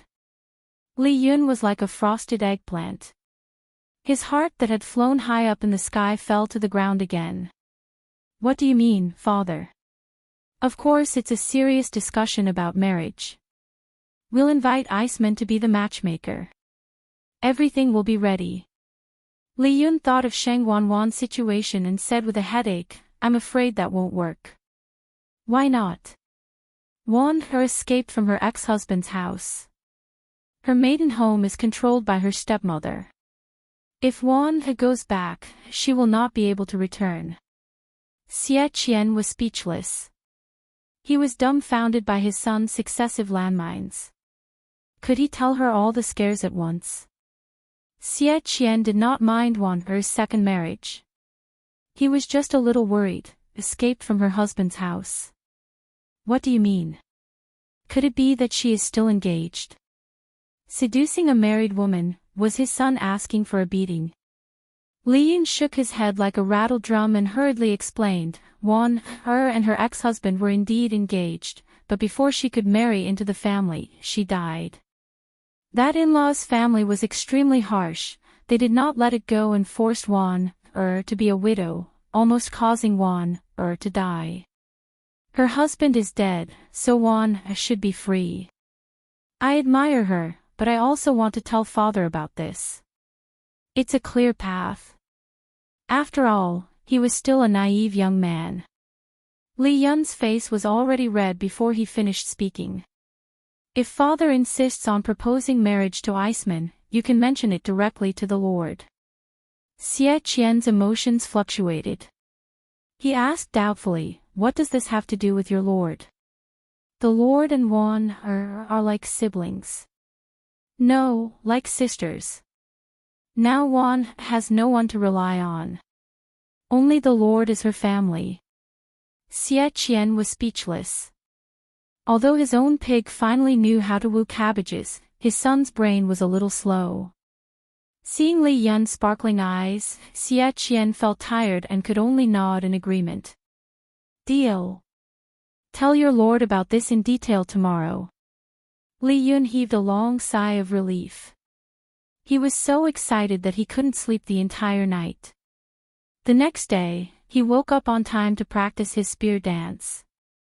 He instructed the servants to pay attention to Xie Qian and Wan Xian's movements and immediately prepare breakfast. Don't assume that Li Yun was very dedicated to his work and went to work early in the morning. He had only taken a detour to intercept Shengwan Wan. Wan He, Li Yun leaped up. Relying on his height, he easily reached the top of the wall and called out to the courtyard. Shengwan Wan was not the first to notice Li Yun. Instead, it was the urchin who was studying below who noticed him. Seeing the familiar person lying on the wall of the courtyard, the urchins all looked at Shengwan Wan with smiles. Shengwan Wan blushed in annoyance and placed the bamboo slips on the table while the group of radishes burst into laughter. Everyone, write down the words on the board. We'll check it later. There was a simple blackboard and chalk in the courtyard. The blackboard was just a piece of board that was painted black. The so-called chalk was actually chalk, a type of limestone. When the iron mines in Xiangyang district were mined, they could be made into chalk. Before this, no one had thought of using this white material to write and teach. It was the Lord who was clever and good at making use of it. "What are you doing here again?" Lian took something out and said to her, "I passed by here and brought you some breakfast." Sheng Wanwan took it and realized that Lian was still looking at her with a burning gaze. She felt a little shy. "Still looking?" Sheng Wanwan said angrily, "When are you coming over? Why must you let the students watch a joke?" Lian scratched his head and said uneasily, "Isn't this too happy?" My father came last night." "Master is really my father." Sheng Wanwan was shocked. Seeing Lian's rosy face, she felt a little nervous. "You idiot. Did you tell your father about us?" "Of course he did." Lian added, "Father said that he would discuss this matter in detail with the Lord today." Sheng Wanwan wished she could crush Lian like a bun in her hand. How could marriage be a child's play? At least let her be mentally prepared. You're not willing." Lian looked at her expression carefully. He thought of the day of his triumphant return, when Wan threw a sachet to the Lord and didn't even look at him. His heart felt so suffocated that it was indescribable. Sheng Wanwan snorted softly and said in a low voice, "You didn't even discuss such an important matter with me." Lian felt wronged too. He hung his head and said, "But Wan already agreed." He even secretly held her little hand with Sheng Wanwan's tacit consent. Times have changed. An ugly daughter-in-law would have to meet her in-laws sooner or later, but she had to be allowed to dress up and be mentally prepared. Sheng Wanwan's heart softened when she saw Lian's dejected expression. "Forget it, what's the use of saying this now?" "I don't blame you." Sheng Wanwan said, "It's getting late. Go to the military camp early and don't delay. As for the marriage proposal, if Lanting agrees, I'll agree." Sheng Wanwan's cheeks blushed. Without waiting for Lian to come back to his senses, she had already gone to the corner door and slammed it shut. Lian was left standing on the spot, laughing uncontrollably. Although Sheng Wanwan was married, she was a widow. She didn't even have a fire-repelling painting as her dowry. She was as clean as a blank piece of paper when it came to matters between men and women. Her previous marriage made her disheartened. It was at this time that Lian rashly barged into her life. She wanted to learn martial arts to kill the enemy, so Jiang Pingji sent Lian to give her special lessons. Unexpectedly, after a while, she was moved by this innocent youth. At first, Sheng Wanwan had no intention of remarrying, but if it was Lian, she really couldn't refuse. Lian introduced Xie Qian to Jiang Pingji. He was more attentive than Xie Qian himself. When Jiang Pingji found out about this, she couldn't help but be stunned. She didn't expect Xie Qian to appear there. She bowed to Xie Qian as a junior. "I've often heard my father talk about you. Now that I've met you, I realize that my father's words can't describe you at all." Xie Qian had the elegance of a scholar and the heroic bearing of a general. Looking at him, it was as if she could picture a middle-aged version of Lian in her mind. Jiang Pingji had a sweet tongue, but Xie Qian didn't expose her lies. Would Lu Shi often mention him to his daughter? She wouldn't even dare to do so in her daydreams. Lu Zhongqing's daughter is indeed extraordinary. Xie Qian didn't mince words and went straight to the point. "If I'm not wrong, Lu Shi should have told you about my purpose in going to Zhongzhou." Jiang Pingji nodded. "He said it was to assassinate an enemy. Did Uncle Xie succeed?"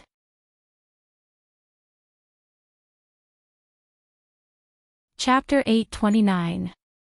Evildoer. Jiang Pingji's gaze shifted and she secretly clenched her right hand. Her tone was filled with murderous intent. "I heard my father mention that evildoer. It was said that she was the culprit behind my mother's death. However, she was omnipotent and had extraordinary abilities. My father couldn't do anything to her. Xie Qian had been observing Jiang Pingji's reaction. Seeing her reaction, he knew that she knew a lot of inside information. She was a big-hearted person. He told such an important matter to his child. Wasn't he afraid that his child would do something stupid out of impulse? Xie Qian did not tell Li Yun the truth about his mother's death.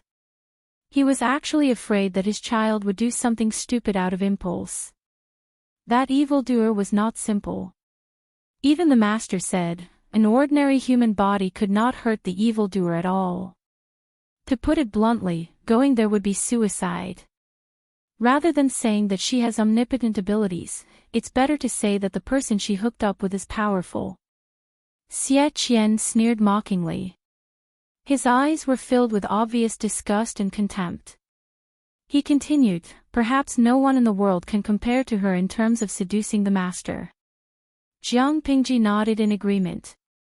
She smiled and said, since ancient times, heroes have a weakness for the charms of beauties. Even heroes among men are like this, let alone those ordinary people who are controlled by their bodies. I'm just a little curious. My father said that the evildoer has evil methods that are beyond imagination. She is comparable to Daji, who seduces the master.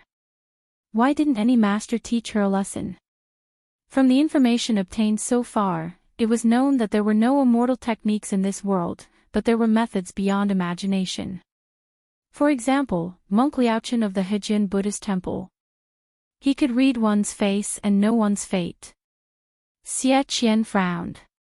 Jiang Pingji's question was one that he could not understand. All these years, I have secretly visited many hermits and masters.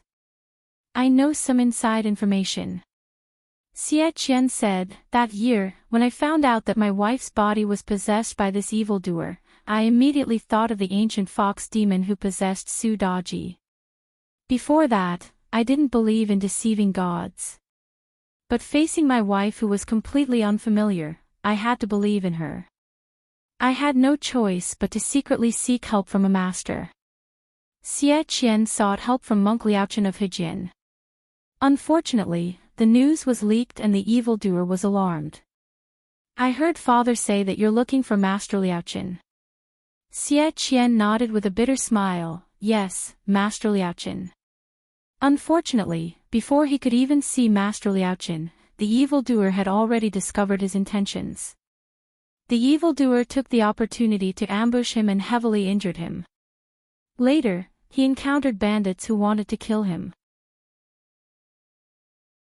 Xie Qian had no choice but to risk his life and jump off the cliff with his infant son.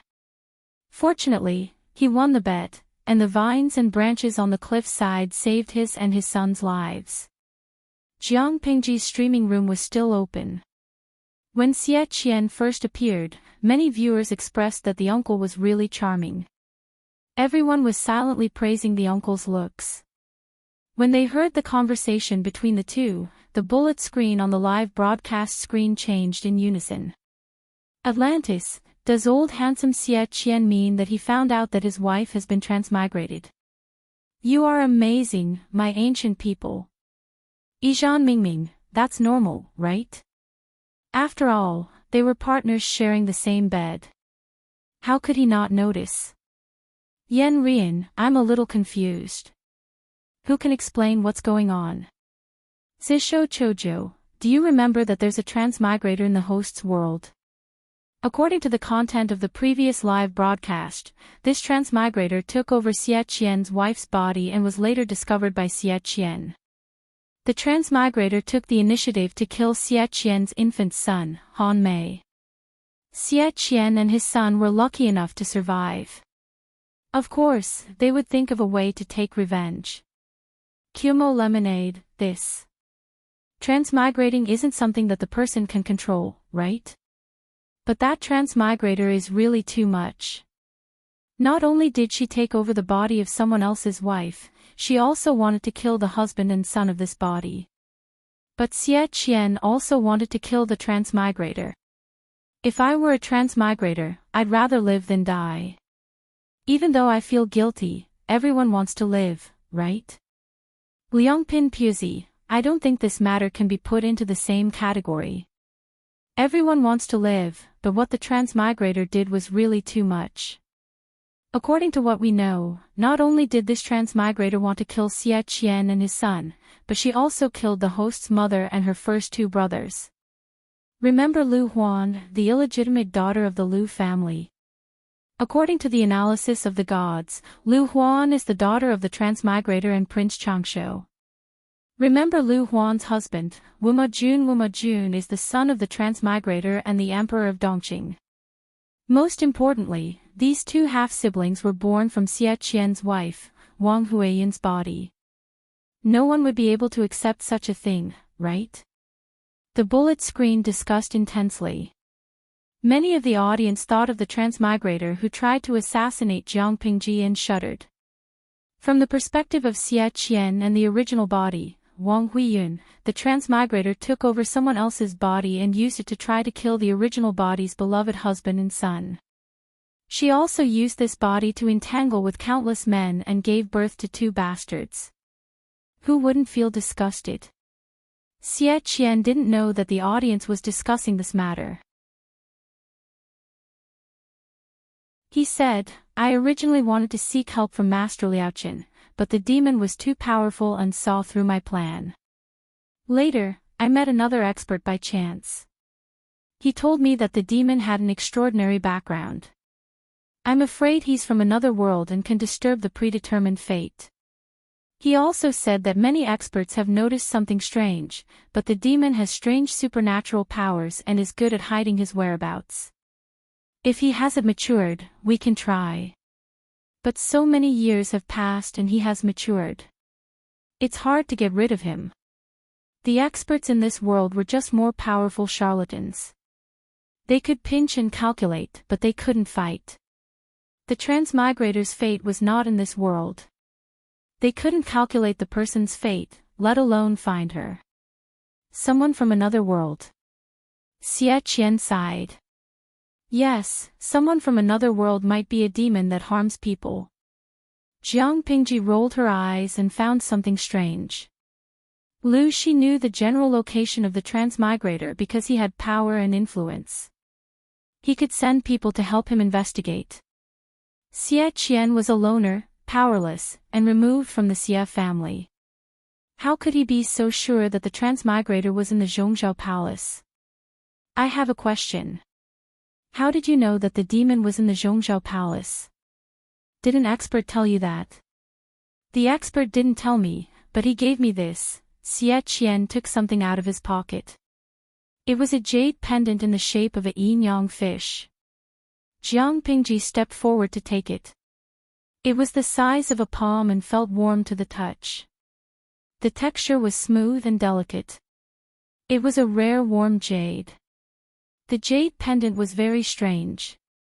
It was half black and half white. The black was pure and the white was translucent. What is this?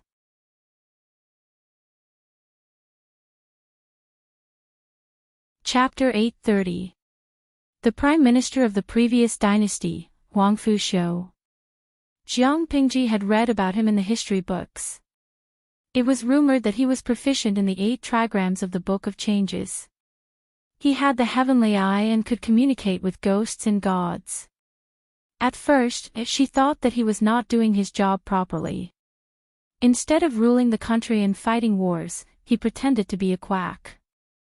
But now, it seemed that the rumors were true. Otherwise, why would there be such a strange thing among his burial items? Look. Other than its strange shape, this warm jade has no other uses. Jiang Pingji murmured. Xie Qian explained, the master said that this item can ward off evil spirits and stabilize the soul. It specializes in restraining demons and ghosts, and it has another magical power. Jiang Pingji curiously looked at the jade pendant, but she did not find anything strange. What magical power? Xie Qian said, it is said that there is another universe in the jade pendant. It is difficult for demons to hide from it. It is a Taoish treasure. Jiang Pingji stared at Xie Qian, blinked, and said, can you explain it more clearly? No matter how one looked at it, it was just an ordinary jade pendant. Xie Qian smiled bitterly and said, "Wear the jade by your side when you sleep. After a long time, the spiritual jade will connect with your soul. When you sleep, you can travel freely between heaven and earth, dream of many strange scenes, and remember them clearly when you wake up.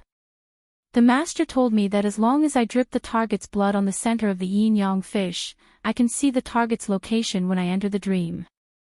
Jiang Pingji was stunned. She said, "That's amazing. There is such a thing in the world." The 150,000 idle viewers kept sending, 666. The streaming room was finally developing from ancient times to Xianxia. "You use this to find the demon's location?" Jiang Pengji asked. "It was simply a Xianxia version of the GPS." Xie Qian smiled bitterly. "How can it be so simple? It took me several years to find the general location of the other party. Once the distance is too close to the demon, this thing loses its effect. I think it must be the demon's invisibility ability. Therefore, this thing could only lock the general location, but it could not accurately locate the target." Jiang Pingji looked at the yin-yang jade pendant thoughtfully. She felt that the characteristics of this thing were somewhat familiar. On the other side, the idle spectators in the live stream were also envious. Yuan Xiaoyo, Hanmei's dad, said that the jade pendant has a different dimension. "Does that mean it's a portable space?" Duanlu, host, do you want to bite your finger and bleed to try it? Perhaps it would successfully recognize its master. Moyin Sang Yuan, maybe it's not just a dimensional pocket. There's also a magical spring that can cleanse one's bones. The stars of last night, maybe there's not only a magical spiritual spring, but also an even more magical spiritual field. We can have fun on a farm. Sui Feng Xiaoxi, ha ha ha, maybe there is not only a spiritual field, but also a small farmhouse with countless cultivation methods. Autumn water, in order not to break the formation, let me say this too. Maybe there's not only a farmhouse, but also an old grandpa. Jiang Pingji was speechless. Salted fish were indeed salted fish. They were a bunch of people who didn't mind stirring up trouble. She ignored the idle audience and asked Xie Qian, "How do I use it?" "Just wear it by your side every day." Xie Qian said, "An expert once said that if a person with a strong soul is born with the ability to communicate with the spiritual jade, their dreams will be clearer. If it's an ordinary person, they can only increase the amount of time they have contact with the spiritual jade. After constant practice, they can enter the dream and communicate with the spirit. It all depends on the person's talent." Jiang Pingji looked at the jade pendant in her hand and frowned. She had a feeling that she had seen this thing before. Xie Qian also noticed Jiang Pingji's strangeness. He asked casually, "What did you find?" Jiang Pingji said, "Can you lend this treasure to me for a while? I don't know why, but when I see it, I have an illusion that it looks familiar, as if I've seen it somewhere before. But I can't remember at the moment. I wonder if you can agree to it." For Xie Qian, this jade pendant was his lifeblood. If he lost it, he would never be able to find the demon's whereabouts, let alone seek revenge. But during the previous assassination, he realized that he was just a mortal. There was no way he could compete with the demon. He needed the power of a mortal. If not for that, Xie Qian would not have brought Wan Xian all the way to Wanzhou. If Jiang Pingji wanted to lend it to him, he naturally would not refuse. Xie Qian nodded in agreement. Jiang Pingji hurriedly said, "I'll borrow it for 2 days. I'll definitely return it after some time." After that, Xie Qian mentioned Li Yun and Sheng Wanwan's marriage. His son was not young anymore. It was not easy for him to win over a cabbage. As a father, he had to assist him. With Li Yun's current awkward status, it was great luck to be able to marry Sheng Wanwan, the daughter of a noble family. I have no opinion on this matter. The key is Wan Er's attitude. You should have heard from Han Mei about Wan Er's past. It wasn't her fault. In all fairness, Wan and Han Mei are a good match. The two of them love each other. It would be best if they could get married. In front of the 4 self-accomplishment classics for women, a good woman should not marry a second time. Even if a woman's husband died before she married, a woman should be widowed for a husband she had never met. Xie Qian was not so pedantic. In fact, he scoffed at most of the contents of the 4 self-accomplishment classics for women. Not to mention second marriages, there were many women who married 2 or 3 times among the gentry. They only looked at the match and bloodline. They did not care about anything else. In fact, Sheng Wanwan's status as a widow was nothing to Xie Qian. What kind of past is that? Why are those idiots making a fuss about being a widow? Why don't they take a look at themselves? Xie Qian's eyes were full of disdain. If you say so, I feel more at ease. When Xie Qian came out of the district headquarters, he saw his son looking around from afar. He looked as stupid as he could be. Father, Xie Qian pretended not to know him and walked past his son. Li Yun was depressed. He only wanted to know if the Lord had agreed to his marriage with Wan Er. In another room, Jiang Pingji was lost in thought as she looked at the yin-yang jade pendant on the table. She searched her memory seriously. Based on her experience, it was impossible for her to have seen such an item, but the sense of familiarity lingered. Jiang Pingji held the jade pendant and closed her eyes in deep thought. She wanted to use her mental energy to explore the material of the jade pendant. It was at this moment that an invisible cyclone appeared on the surface of the jade pendant. A weak suction attracted her attention. She closed her eyes and calmed her mind. She took the opportunity to inject her mental energy into the pendant. Suddenly, the originally dark field of vision suddenly brightened. It was the high sky covered by clouds and mist. She was stunned for a moment. She realized that a red line extended all the way to the bottom of the clouds. With a thought, she felt an illusion of weightlessness. Her line of sight followed the red line and pulled closer to the ground. Seeing that she was about to hit the ground, she suddenly opened her eyes. The feeling of weightlessness suddenly disappeared.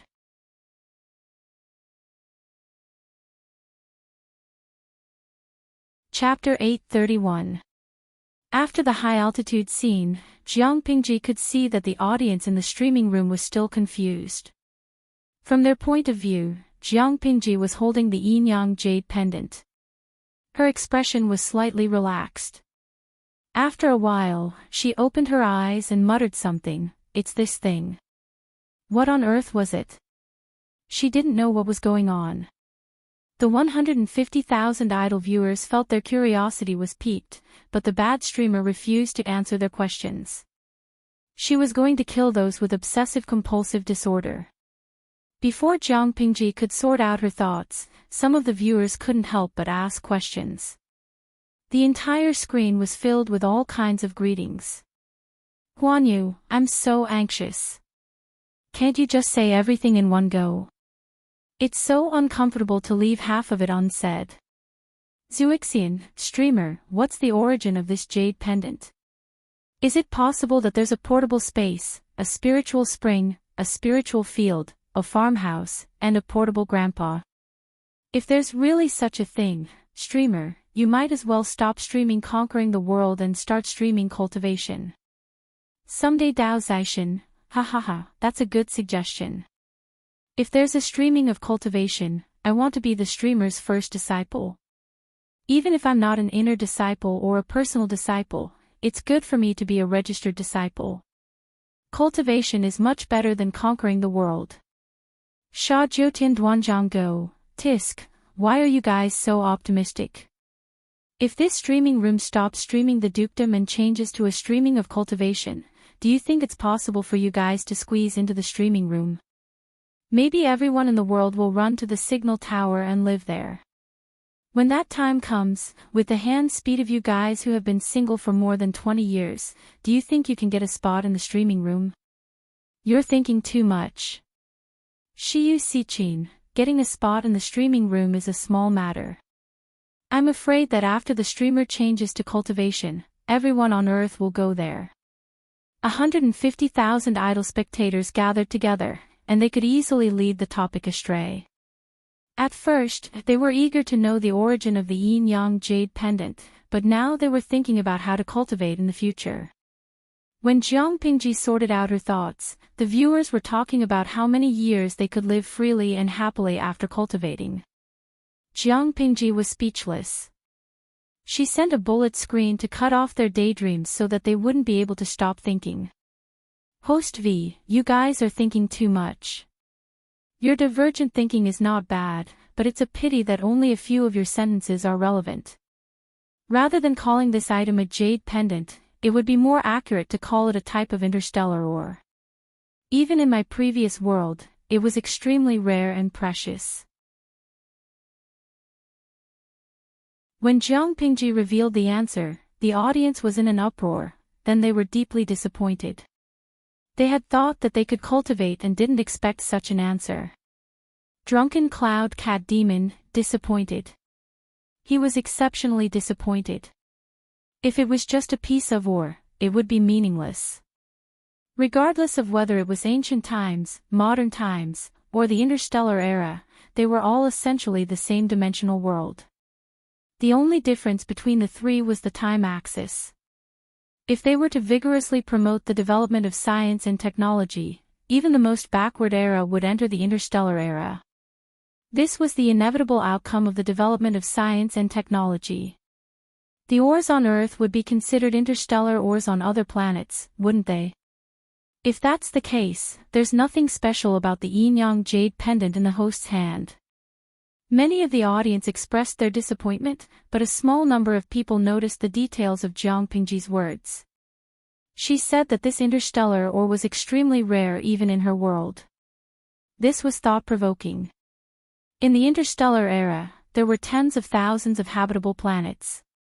What they lacked the least was all kinds of energy. Under such circumstances, for Jiang Pingji to describe it as rare and precious, it was definitely a priceless treasure. Many people thought of this, and their extinguished curiosity was rekindled. Fried Egg Ching, streamer, what special use does this interstellar ore have? Jiang Pingji flipped the yin-yang jade pendant left and right, a light smile on her face. Because there was no one around, Jiang Pingji wasn't afraid of being heard. She opened her mouth and said, "Special use, I'm afraid I'll scare you if I tell you." According to the records of the Interstellar Federation, a new intelligent race will be discovered every 7 interstellar days. There are many forms of intelligent races. The most common creatures are those that are made up of cells, and the rarest are those that are pure energy bodies or spiritual bodies.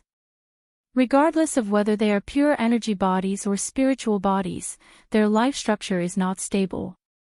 Most of them can only survive in a specific environment.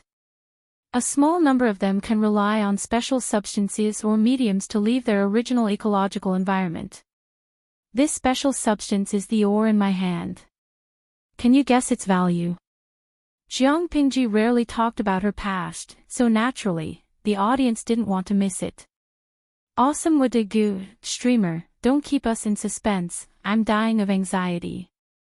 Tian Shou ba. How much value can such a small thing have? Is it possible to buy an entire Earth?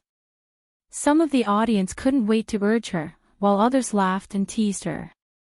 Jiang Pingji laughed and said, "An ore the size of a fingernail can buy one or even several ore planets. Do you think it's valuable?" This thing is the most important cornerstone of the central hub of the Sky Brain. With it, the Sky Brain network can be realized in a real sense. You won't understand even if I tell you all this, you just need to know that it's very powerful. Unfortunately, it's a waste of God's gift now. Such a powerful thing, if it was placed in the right era, could be used to its greatest potential and create endless wealth. But now, it can only be treated as an ordinary accessory. Jiang Pingji was once one of the people with the highest authority in the Federation. In other words, her authority in the Sky Brain was second only to the Commander-in-Chief of the Federation.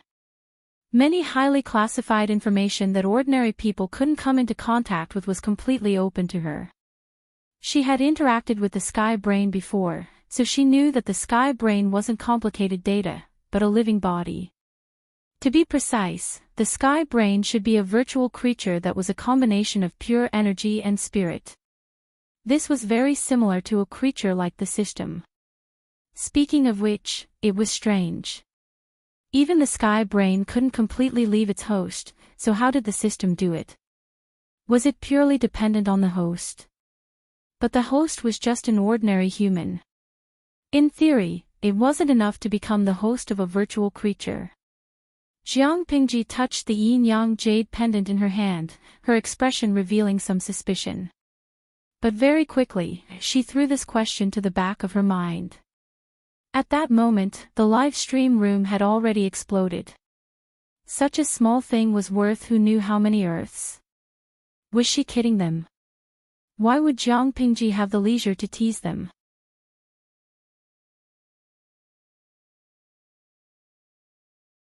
Chapter 832. Catch a rat. Catch what rat? The audience was confused. Did a rat break into the streamer's room and eat her supper? Jiang Pingji didn't explain further. She put away the yin-yang jade pendant and, for the first time, asked for leave from the audience and turned off the stream. It was not convenient for the audience to see what happened next. After that, Jiang Pingji found a quiet place and poked the system. I know you're still alive. Don't play dead. You saw what happened just now.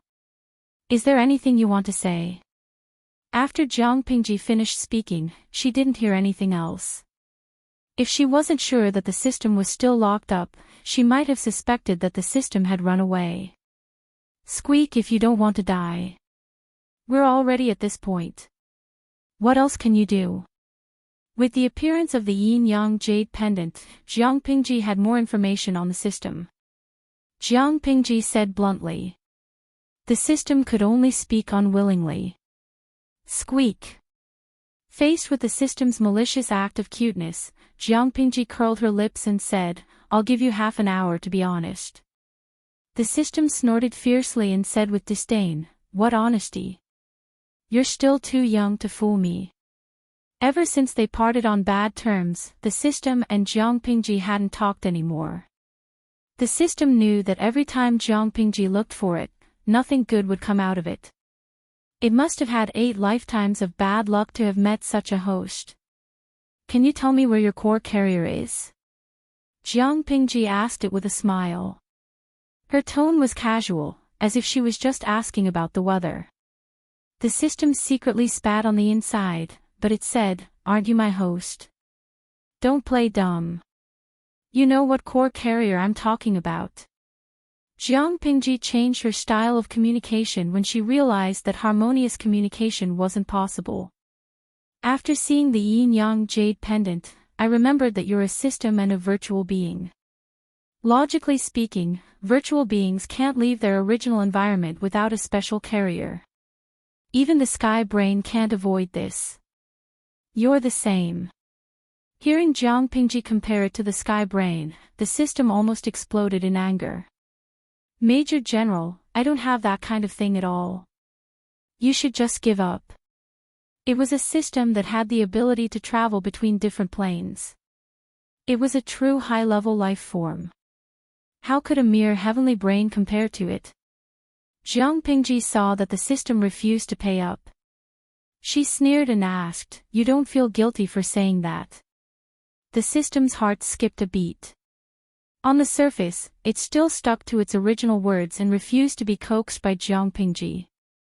Fine, fine, fine, since you insist on not having a carrier core, I won't force you. But I have a question that I'm very curious about. I don't know if you can answer it. How do you shoot live broadcasts? Or rather, where was the camera used for the live stream? I have carefully observed the camera angle of the live broadcast room. With my position as the standard, there are no blind spots hundreds of meters in the air. But no matter how hard I looked, I couldn't find anything like a camera. I thought about this problem for a long time, but I still couldn't figure out the principle behind your live broadcast. Until today, when I found this thing, it gave me inspiration. Jiang Pingji tossed the yin-yang jade pendant in her hand. A faint smile hung at the corner of her lips. As a virtual creature, I think you should be familiar with it. Just now, when I activated this thing, I realized that my view had changed to a high altitude.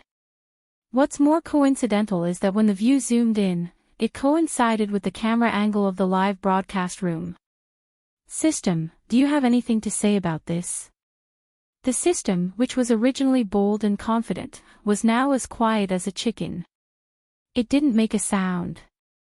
Jiang Pingji said with certainty, "You have a carrier. I will find it sooner or later." As mentioned earlier, the life structure of virtual creatures was not stable. If they left their original environment, it was like fish leaving water. They wouldn't live long at all. The so-called carrier was like a fish tank filled with water and oxygen. With it, wouldn't the fish jump around? Jiang Pingji had two plans to deal with the system. The first was to restore her brain to its peak state and fight the main system head-on. But this method wasn't reliable. Who knew how many pieces the main system would cut her into? If she accidentally let a few subsystems escape, she would be fine, but she was afraid that something would happen to the people around her. The second was to destroy the carrier that the system was attached to. Even if she ignored it, both the subsystem and the main system wouldn't live long. In comparison, the second plan was easier and more perfect.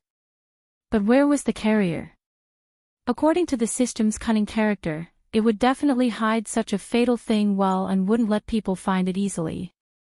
The system was silent again. Rather than saying it was silent resistance, it was more like sitting and waiting for death. Because it knew that no matter what it said, it couldn't mislead Jiang Pingji. If it was the main system, it could still fight with Jiang Pingji head-on. Both of them had a 50-50 chance of winning. But it was only a subsystem that was split from the main system. At most, it could fool the inexperienced transmigrators or aborigines. Deceive Jiang Pingji. Didn't you see that it had been imprisoned by the other party all these years? Jiang Pingji didn't care. No matter what the system's reaction was, it was her prisoner. It wanted to fight with her at such a low level. It didn't take her seriously at all. But before dealing with the main system, she felt that she could capture the small fish and shrimp first. Jiang Pingji closed her eyes again and used her spirit to probe the yin-yang jade pendant according to the previous steps. Soon, she discovered a strange cyclone. In layman's terms, the yin-yang jade pendant was actually a terminal and login port for the spiritual network. Only when one spirit was strong enough could they log into the spiritual network. Ordinary people didn't have a strong mental brain. They could only increase the time they spent with the jade pendant and passively adapt. The so-called psychic dream was actually entering the spiritual network in an unconscious state. But Jiang Pingji was different. When the cyclone appeared, she didn't resist. She let the cyclone pull her spirit into it. Because she was mentally prepared, she wasn't surprised when the sky and clouds appeared in front of her. Instead, she followed the red line and fell to the ground. Not long after, the scenery on the ground kept magnifying in front of her. She saw an old friend. This old friend that she hadn't seen for a long time was none other than the transmigrator who had sneaked into Wanzhou. She had changed her face again. She had disguised herself as a young woman who had escaped and blended in with a group of refugees. Jiang Pingji could clearly see what was happening on the ground and hear their voices, but the people on the ground were completely unaware. She focused her attention on the young woman. You're tuning in to the Dreamy Chapters YouTube channel. We're so grateful for your support, and don't forget to subscribe to join us on this incredible journey through captivating stories. Your generosity through donations truly makes a world of difference, as it's the primary source of revenue that allows me to expand and enhance this channel for you. Thank you from the bottom of my heart for being a part of this adventure.